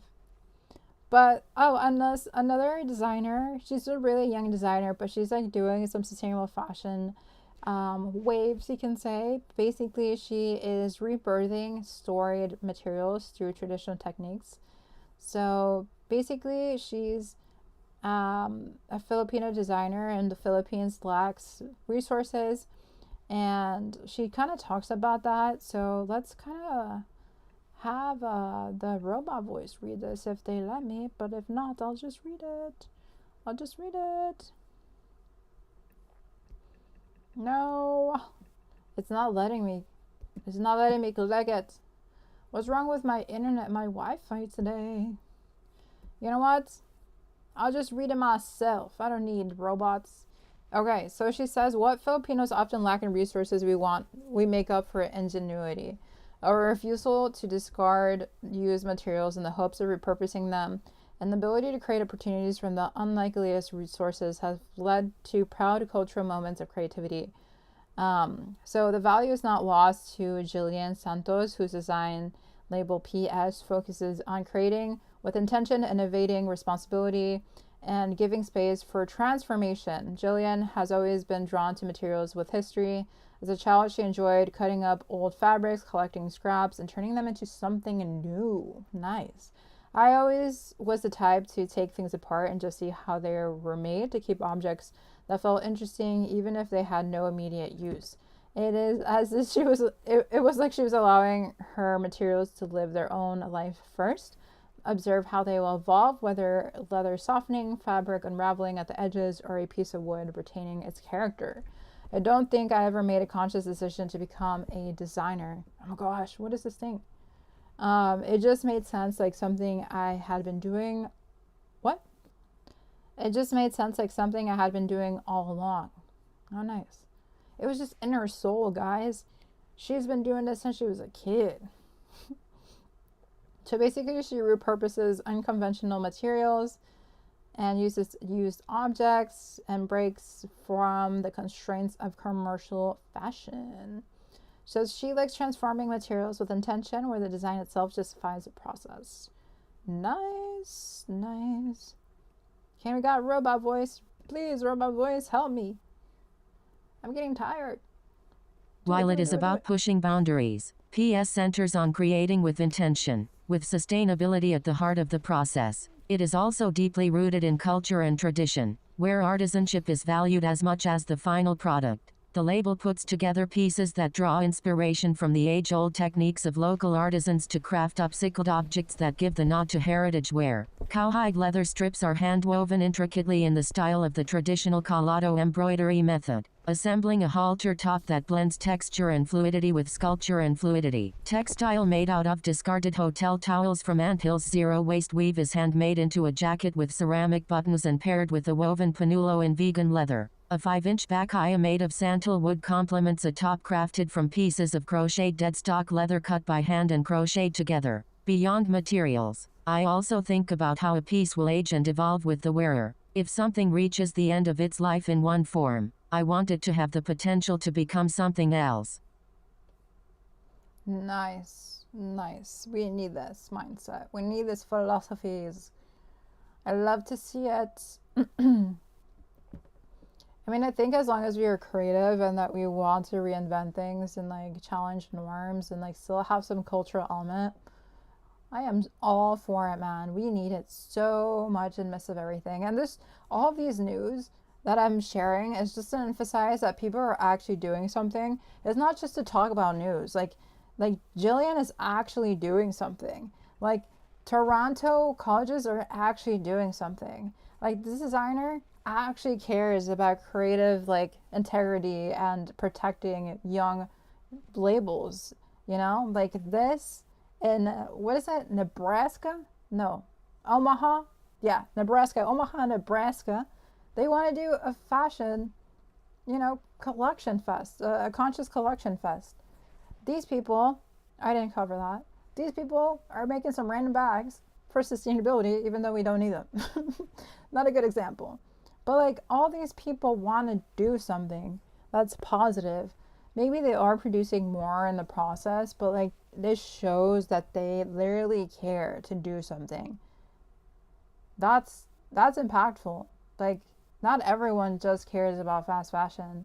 Not everyone is complacent. Not everyone is just like, oh, we can't do anything. We can't do anything. Like people are actively trying to figure out what to do, how to make it better.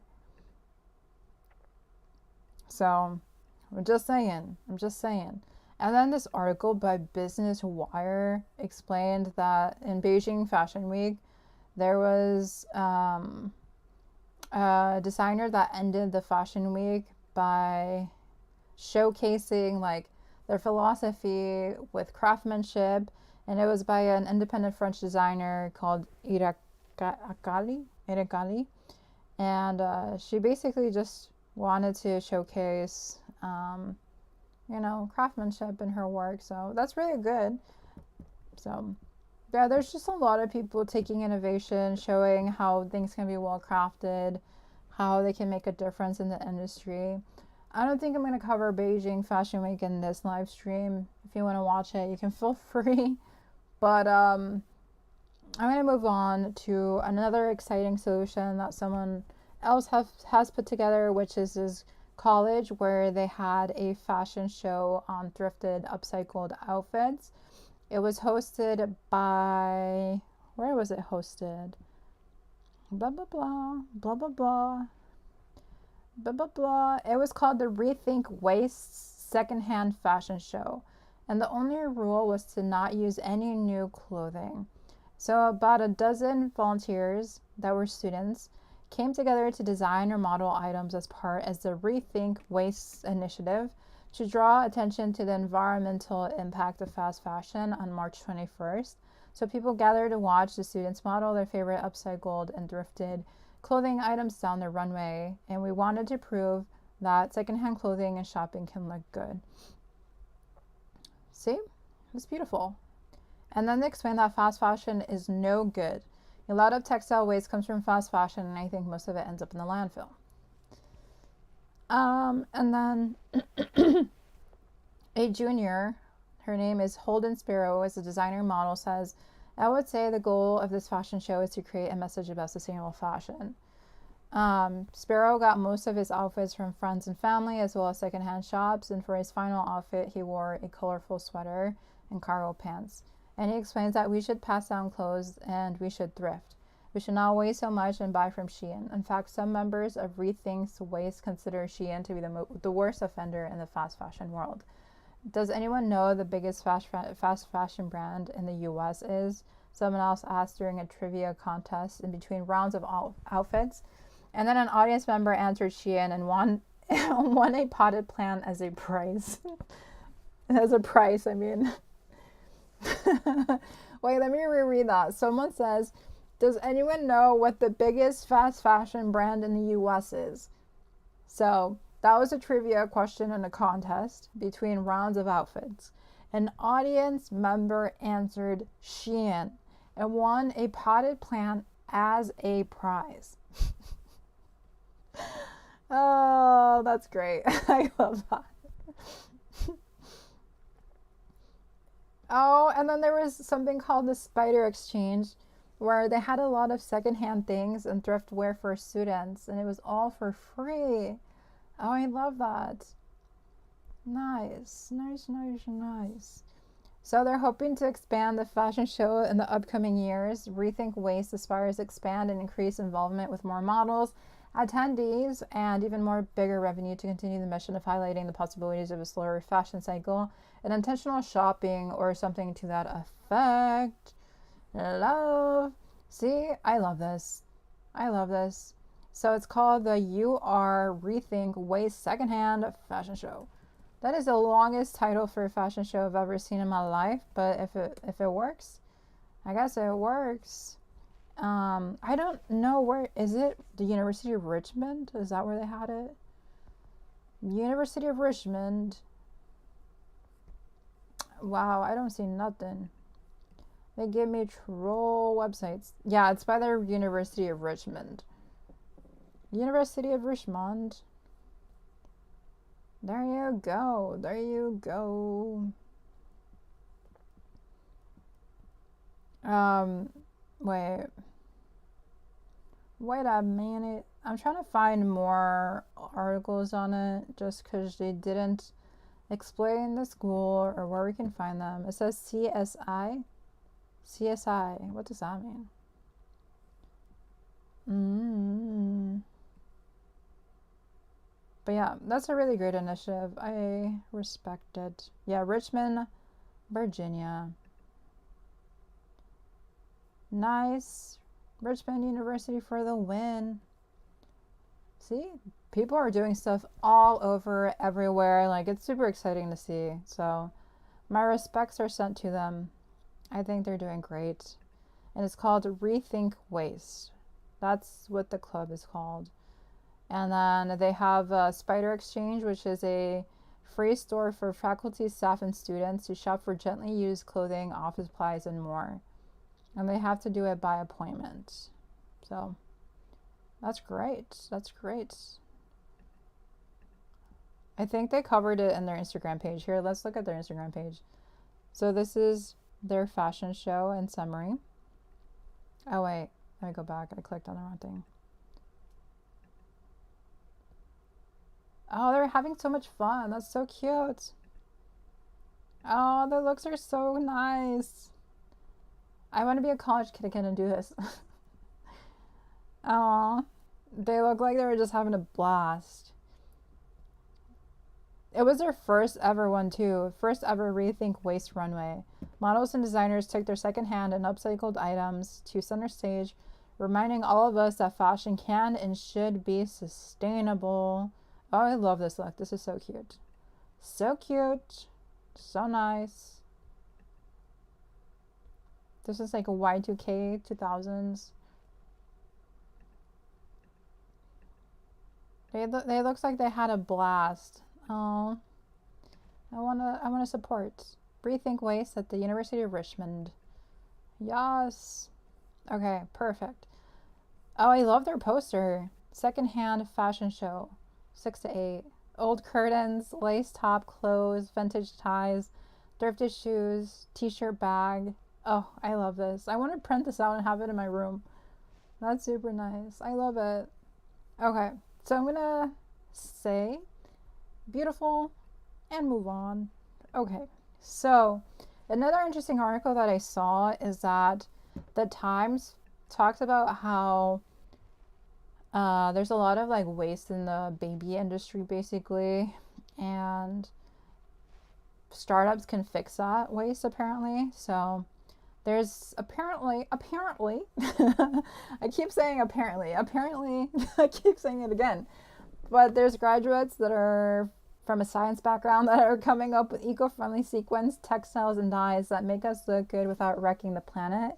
And they explain that there's a problem with parents that their small children basically grow out of the clothing really fast.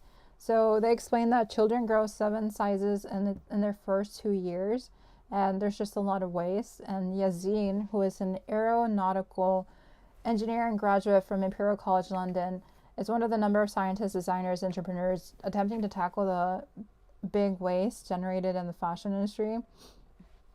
That's Ryan right there. And basically his startup is basically becoming a hub of sustainable fashion solutions. So basically it's a short walk from Westfield, London, which is Europe's biggest shopping center and a temple of consumerism. And the clothing sector is like one of the biggest polluters. It's responsible for 10% of the global carbon emissions. And it's estimated that only 1% of clothing produced is recycled into new clothes. And Yassine discovered the scale of the problem when he was sent some clothes as a gift for his newborn nephew, Viggo, now age 7. Who calls her kid Viggo? Viggo? Viggo. Viggo. That's an interesting name. Okay. He explained that by the time they arrived, they didn't fit. No. Dang. I realized what a huge issue this was. And so at this time, his research was focused on satellite design to make them as compact as possible before they unfolded into space. That involved a lot of research into origami. I cannot read anymore. That involved a lot of research into origami and folding. He then used the same principle to design folds into children's clothing, allowing garments to expand as a child grows older, and maternity clothing that accommodates a swelling belly. So his company is called Petite Flea. Okay. And it has shops in Battersea, southwest London, and Paris, and has sold 30,000 items since the beginning of 2019. And the whole point of our business is to reduce overconsumption and waste. So sustainable sequins, humans are instinctively attracted to shiny objects. Okay, what is this? Okay. Innately, we have a desire and a need for finding water, and that has a sparkling, glittering surface. Okay. Look at the background. That's an innate desire to get water. Oh gosh. Sounds good. Sounds good to me. So fashion designers exploit the attraction by making clothes that shimmer and sparkle, and they create tiny little discs of shiny materials, and it's all made from petroleum-based plastics or metals. And so they found a solution called radiant matter, which creates shimmer from cellulose, the most abundant organic compound on Earth. This complex carbohydrate forms the main structural component of plant cell walls, so it can be extracted from readily available items such as wood chip or recycled denim. Nice. So actually I'm really curious about this other brand that we were talking about called, what's it called? What was it? The origami clothing. They should have called it that. Origami clothing. Where is it? What's it called? Petite Plea. Petite Plea. It's origami baby and maternity clothing to end overconsumption. Okay. Petite Plea. There it is. Little humans. Aww. How does it work? Do they got a video? Give me a video. Is there a video? Okay, well, I wish they gave us more to work with. Oh, okay, so this is the item. So they expand. Oh my god, that's so cool. Everything we do has to pass a Mars test. Aw, I don't know what that means. If you're planning a trip to the Red Planet, you have to get your packing right. You need clothing that has to be versatile, comfortable, and essential, and extremely tough. You'll be waiting about 7 months on Mars for a replacement from Earth. All our innovations have to pass this criteria. So they have to basically last 7 months and have to adhere to strict environmental practices. Oh, that's so cute. It looks like clothing out of the future. It literally expands with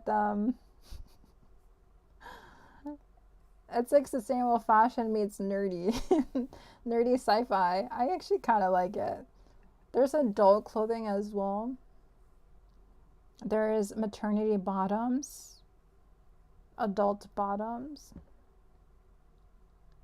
tops, mini pocket, orbit bag, mini bag. Interesting. I wonder what the kid clothing looks like. Tiny human. Oh, this is so cute. So it's expandable. That's so cool. They're not that expensive. $75. Wait a minute. That's kind of expensive. Yeah, it is expensive. Look at this one. $105. So it grows with the baby. Oh. The sleeves are kind of short though. Do you see that? Oh, she has it on too. I think the sleeves is a bit of a problem. But other than that, like, it can expand this way and that way, but the sleeves are just kind of like the contingency there. But it's a really cool program. I love to see it. I love to see it. That's so cute. Okay. But they're kind of expensive though. Alrighty, well, to move on, I actually want to talk about how there was Sustainable Fashion Design Awards in Japan. They're so great. They always have so many innovations happening. But basically, there was the Sustainable Fashion Design Awards and the next Fashion Designer of Tokyo 2025 on this Sunday. And this is some of their looks. Honestly, so cool. They're so creative with everything they do. Someone commented these designs don't look sustainable at all. Oh my gosh. Well, they don't explain like what this is or like how sustainable it is or like what it involved really, but it took me to this link and it explains it here. So let's have Mr. Robot to read it. Mr. Robot. Okay. To make Tokyo a fashion hub on par with Paris, Milan, New York, and London, the Tokyo Metropolitan Government is taking steps to promote the fashion and apparel industry. Japan has wonderful cultural content, such as kimonos, And we believe that promoting these traditions to the world in a new form through the power of modern fashion is an important initiative that will not only promote the industry but will also contribute to the SDGs and sustainability. This project will help to boost the fashion and apparel industry by promoting a wide range of fashion from Tokyo that everyone can enjoy.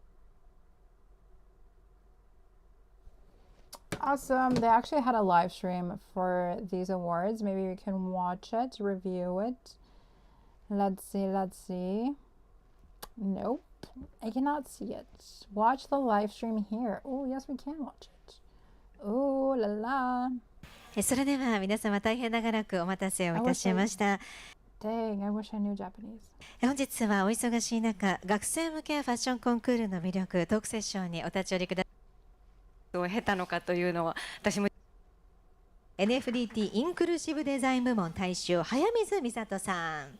早水美里です。よろしくお願いします。お願いします。はい。そして SFDA ファッショングッズ部門末永ルミエさん。末永ルミエです。よろしくお願いします。はい、お願いいたします。なお SFDA ウェア部門大賞の並木さんは本日残念ではありますがご欠席となります。では皆さん本日はよろしくお願いします。お願いします。はい。ではお席ご用意させていただいています。どうぞおかけください。はい。さあ、ではですね、早速始めてまいりたいと思います。まず受賞者の皆さんの右側に皆さんご覧ください。受賞作品が並んでおります。はい。こちらをですね、順にご紹介してまいりたいと思います。まずステージ中央から参りますね。NFDT フリー部門大賞立澤拓人さんの作品です。作品名はほころび。こちらの作品はほころびをテーマに制作をされ、布のほつれやウールの虫食いなどからインスパイアを受けています。服の出ました。なんか涙ぐんでましたね。僕初めて見たんですけど。そう。はい。また何か I don't know what they're saying, but they're so cute. Okay, well, the overview or the outline is basically this.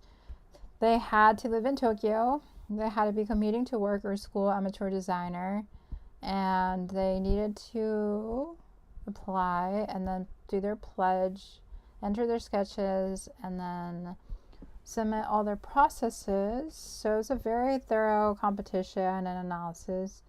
And there's a lot of judges, so that's super cool. We should go to their Instagram to see a better idea. But yeah, it's basically Sustainable Fashion Design Awards in Japan. I don't really know what any of this says or means. The website is in English though, so that's a good thing. But I think it's a really great way to like move forward in like SDGs and sustainability. I wish I could like hear what they were saying in the videos, obviously, but they do get a big prize award at the end of it. So amazing. See, Tokyo cares. Tokyo's onto sustainable fashion as well. It's just not just an American thing. So there's that happening. And then we did have another interesting news bit to look at through the North Vancouver, because basically there's like seniors who are taking the lead and creating like really one-of-a-kind fashion pieces. So these are some of the women that are teaching others how to weave and create things, and then they have like handmade stained glass and crocheted pieces, and then they have this. Some pieces are in their So Fashion show that they've created. Let's see what they say down here. Okay, so blah blah blah blah blah blah.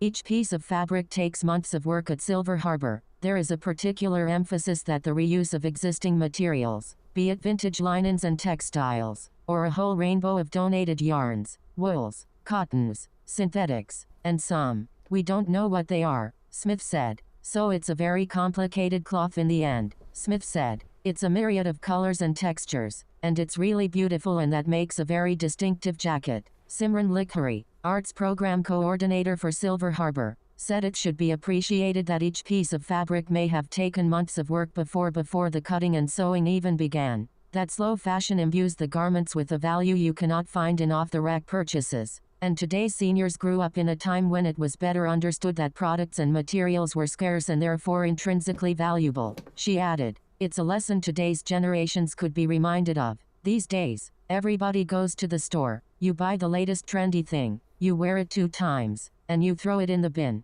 It ends up in the landfill. And here is the concept of mindful consumption," she said. "This is a demographic of people who really value things. They don't throw away things." Don't throw away things. Don't throw away things. So the Art of Slow Fashion event will take place Saturday, April 12th from 1 to 3. $25 ticket entrance. And that will be in North Shore. Yes, Queens. I want to go. Why can't I go? But I can't be everywhere all at once. But there is things happening. People are making their cool stuff. They're trying to be the difference. Another thing that I want to talk about is how there's just more and more conversations about sustainability in all different fields, and one of those is within the cosplay world. So I saw this magazine, 303 magazine, talk about how there may be some sustainability efforts within the cosplay world. So let's say right here, 303 magazine, sustainable fashion or sustainable fandom, how to avoid overconsumption in cosplay. So Denver is known for its large conventions, from Fan Expo Denver to Nandazu-Con. Each year, these conventions bring thousands of anime fans together to celebrate their fashion shows, characters, and artistic expressions. However, in the age of fast fashion, fandom cultures have been caught in a spiral. The overwhelming desire to showcase their love for anime or their favorite character through endless apparel purchases contributes significant textile waste to an already dire problem. In other words, the overconsumption of low quality anime clothing and cosplay damages our wardrobe, our wallets, and our earth. We explore the psychology behind this fashion craze and why fans feel pressure to consume, while continuously highlighting the local solutions cosplayers can use to enter sustainability. So as the city prides itself on sustainability, Denver also has a strong culture of eco-conscious living, from its abundance of thrift stores to community-driven sustainability initiatives.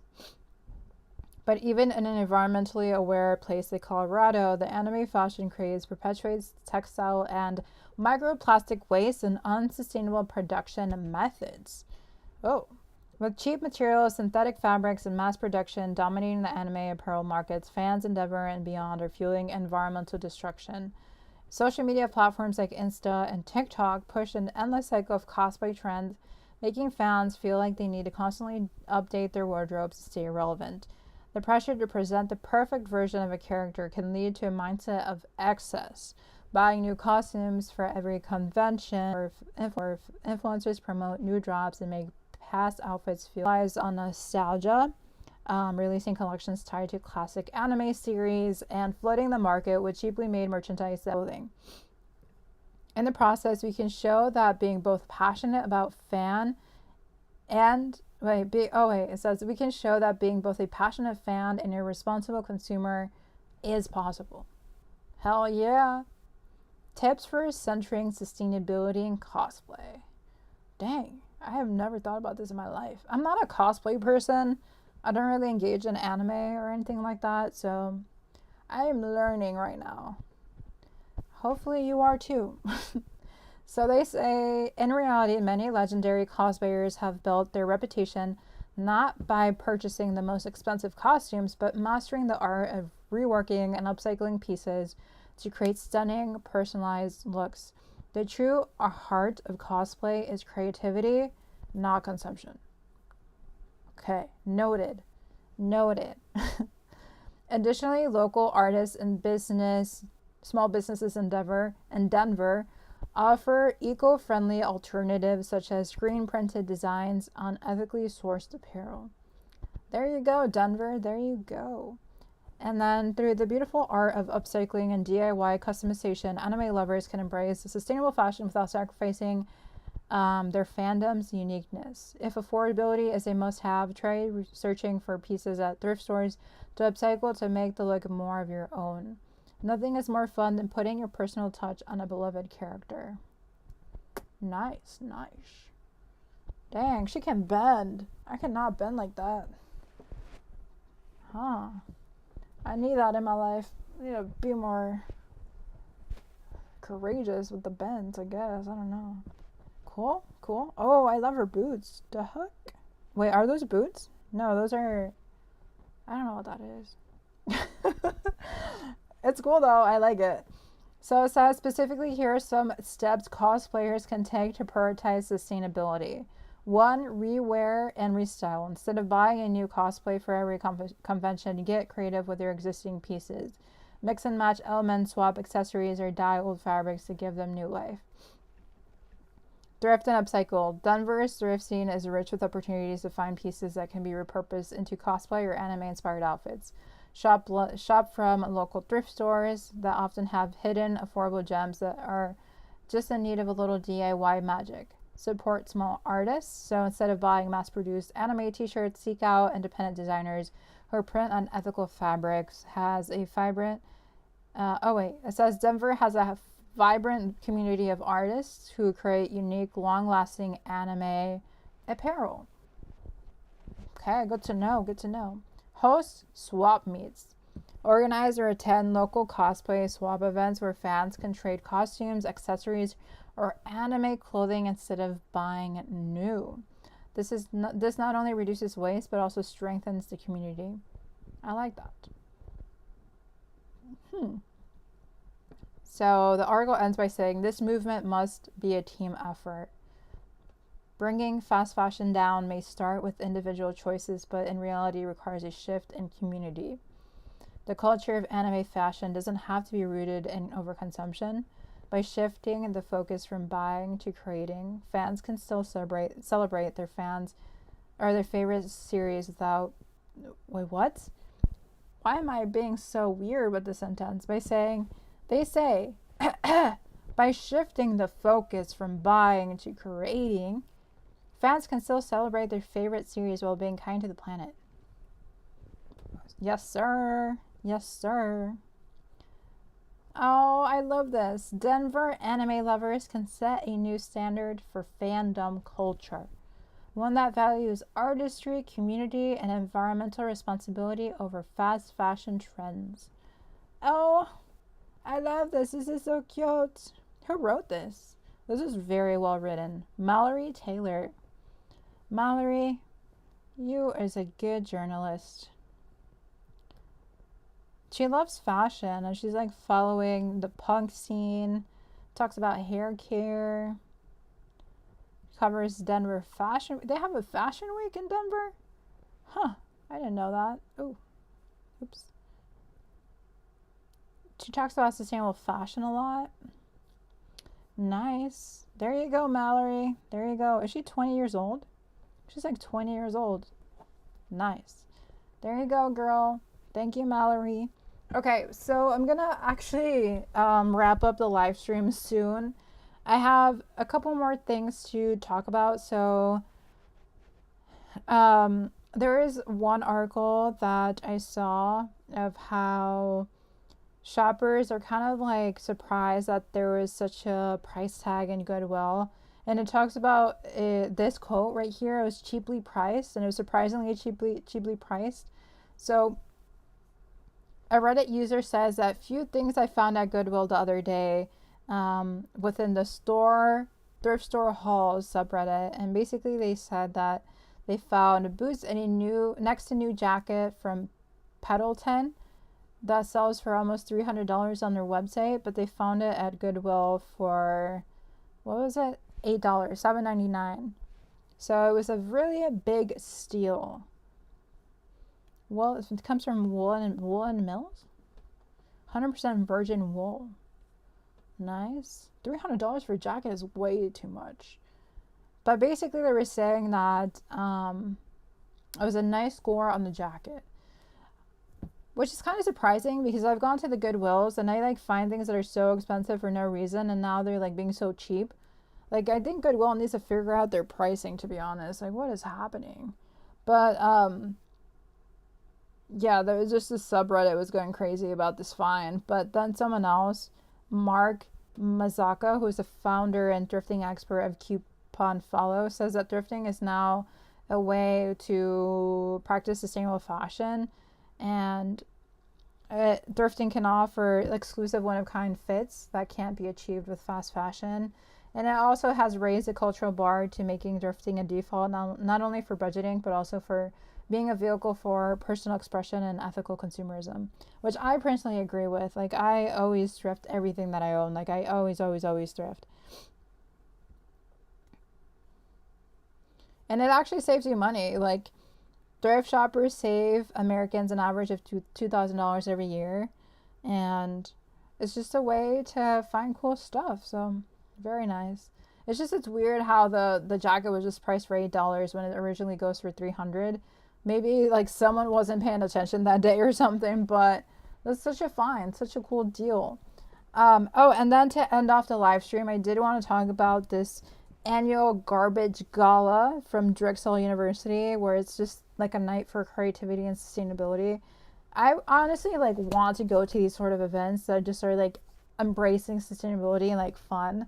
But it's gonna happen on May 16th from 6 to 9 or something, and it's called the Garbage Gala.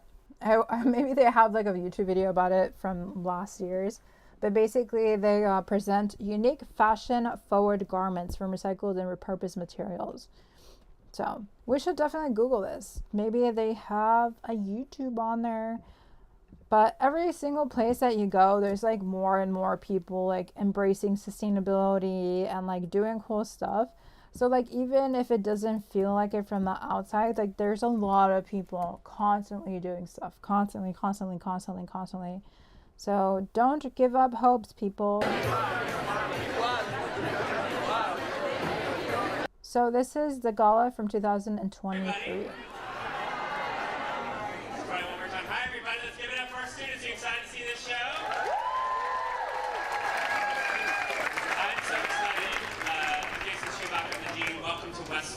Welcome to all the students and parents. Who are my students? Give it up. Where are you on here? Students, right? Yep. We've got my parents in here. Good. So this is the first time we've ever done this show in our lobby. We are so excited to have standing room only. We have the exact number of legal seats we're allowed to have on the floor. That means how popular this is. Very, very exciting.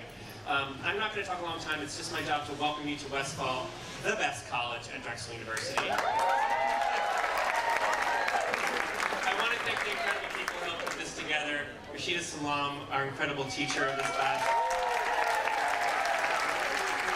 Josh Weiss, who's hiding somewhere. Where's Josh? Back there. Sarah Steinwach, the head of our department. I'm going to be calling her up here in a minute.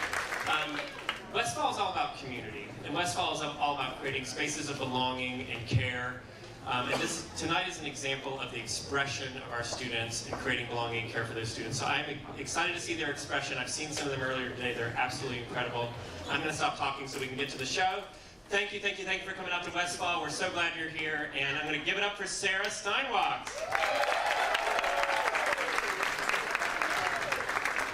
Hi, everybody. It is amazing to see everybody here. I wanted to thank all of the parents and relatives and friends here to support the students. They deserve it. They've worked so hard.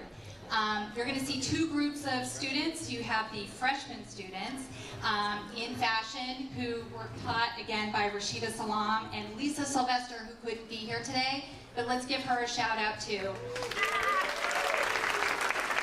This is really his vision today. This is the first time we've had it on campus, and as you can see, we didn't plan well for our venue. We appreciate you all, especially those in the back standing. We appreciate that you're here and that you're willing to stand. Next year it will be better. But anyway, I'd like to hand it off for Josh for all of the work that he's done. Thank you. Hey, how's it going? Wow. Runway shows are a lot of work. And I want to give a couple of shout outs to Taquan, Olivia and Anastasia for helping me out. I couldn't do it without you. They've been here the whole time. They're working right now. They're backstage. They're behind the scenes. Thank you so much. I want to thank Aviva for doing the poster that you see everywhere and the graphics that's being projected. And I want to thank Love. Put your hands together. Give them a little shout out. Are you guys ready? All right. Oh my god, this is giving me flashbacks when I was in college. It would take like 500 hours to get to the point. Like, guys, let me just see the fashion show. Time.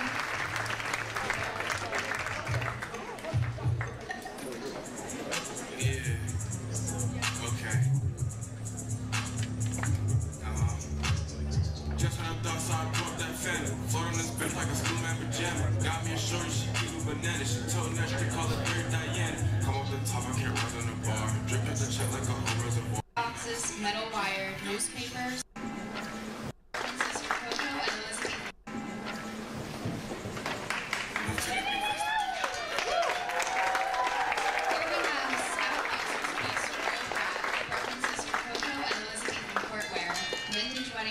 Lampshades and Of all the places he could have stood, he like stood in front of the camera. Get out of the way. It's made using pizza boxes, metal wire, newspaper, soda tabs, acrylic paint, bed sheets, and found scrap fabrics.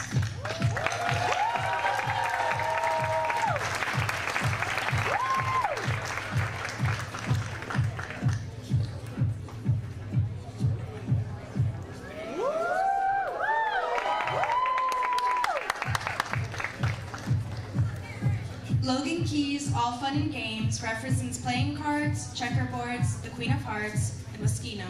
It's made with playing cards, poker chips, and woven baskets, muslin, paint, and netting.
Chainmail, and Terry Blair. It's made of bike chains, bike gears, and zip ties.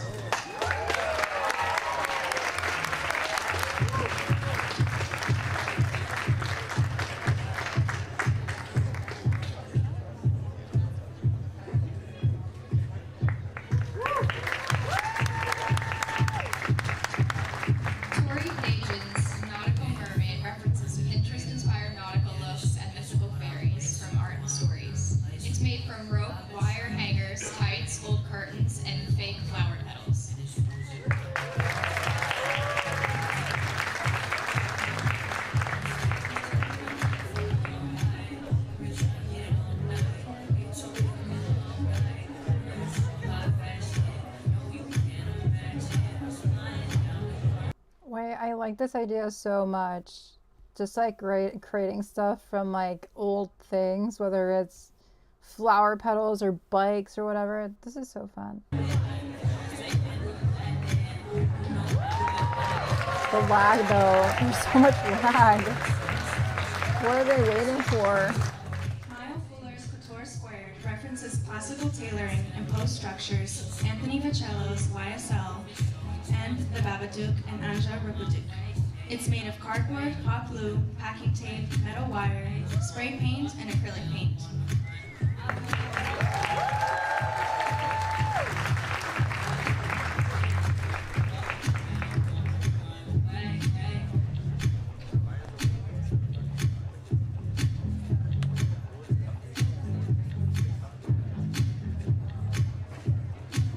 What's the lag?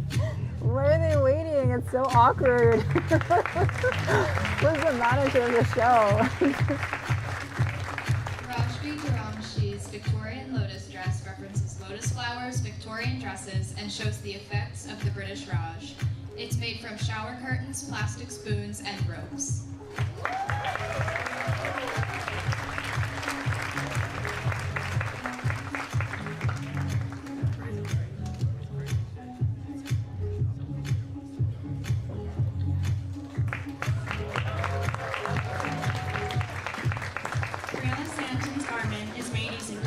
CD discs, wire, cardboard, duct tape, and ribbon.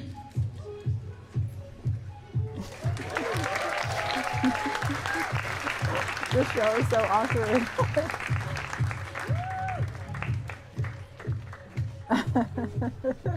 The lag in between every piece is kind of irritating me. Why is it taking so long for them to come out? Amelia Hooker's garment uses plastic packaging to create a dress exposing the structure of the garment with a Victorian-era silhouette.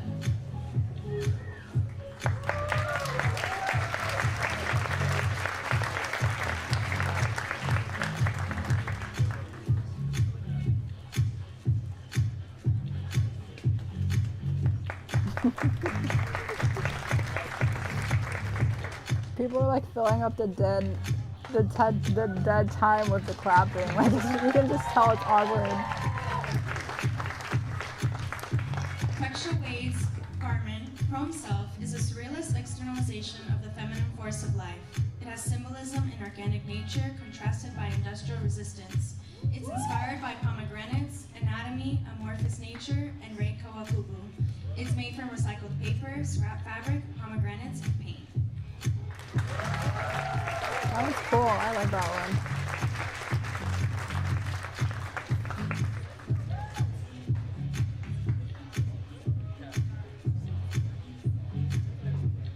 Who's the fashion manager? I need to talk to him. What is happening? Winnie Mae's garment is made from Target bags, spray paint, chains, and wire.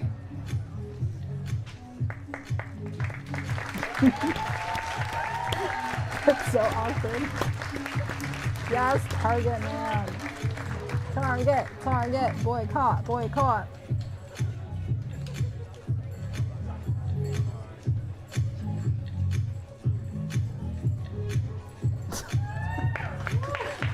Come on. Andrea Alfassi's garment uses carpets, chandeliers, plastic bags, cardboard, and LED lights to create a tie and French hybrid garment.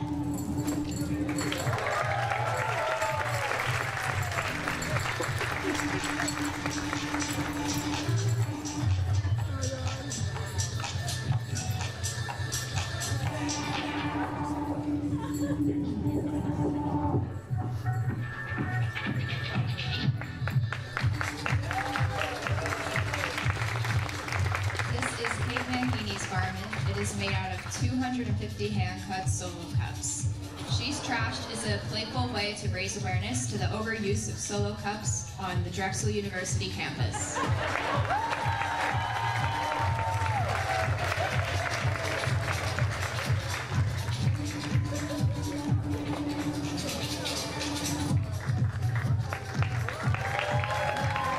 Speed it up a bit.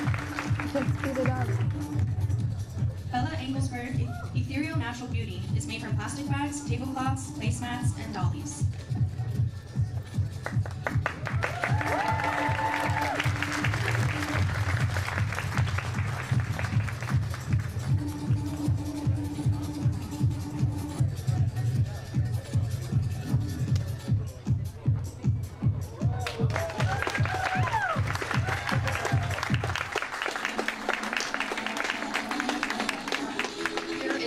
Zostra's garment titled I Hope It's Worth It, made from recycled electrical wires.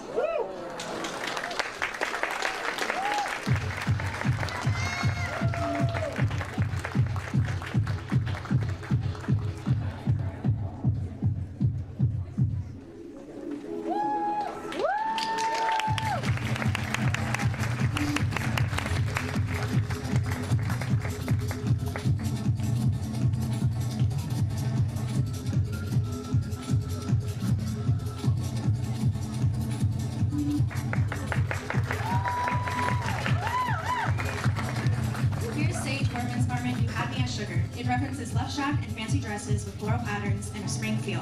It's made with tissue paper and stevia packets.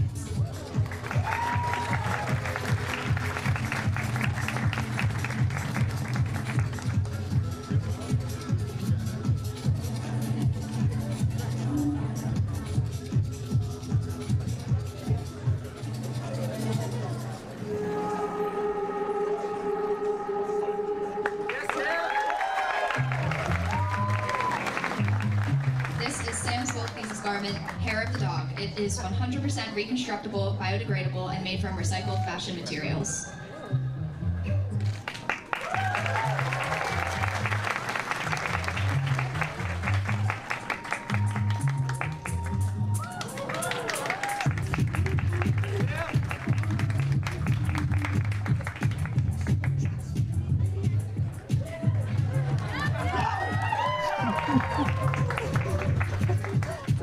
Falling apart.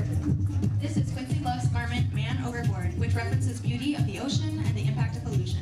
It's made of rubber bands, duct tape, trash bags, paint chips, and twine. That one's cool. I like that one.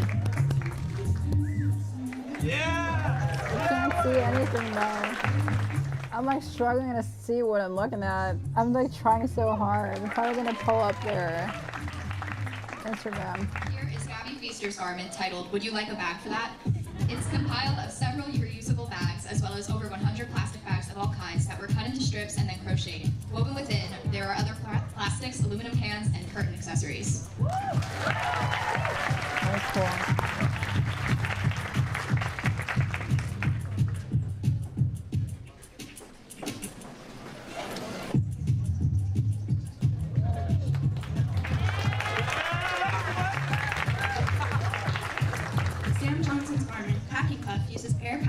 Recycled fabric and hairspray to create puff shorts and a crossbody top and boots.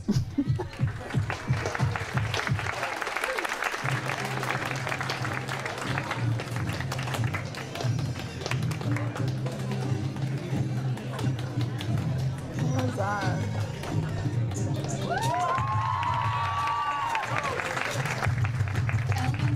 Graffiti Love is a puffer jacket created using a painting tarp, t-shirt scraps, stuffing, spray paint. Okay, I think I've had enough of this, but I did, oof, it's blinding lights.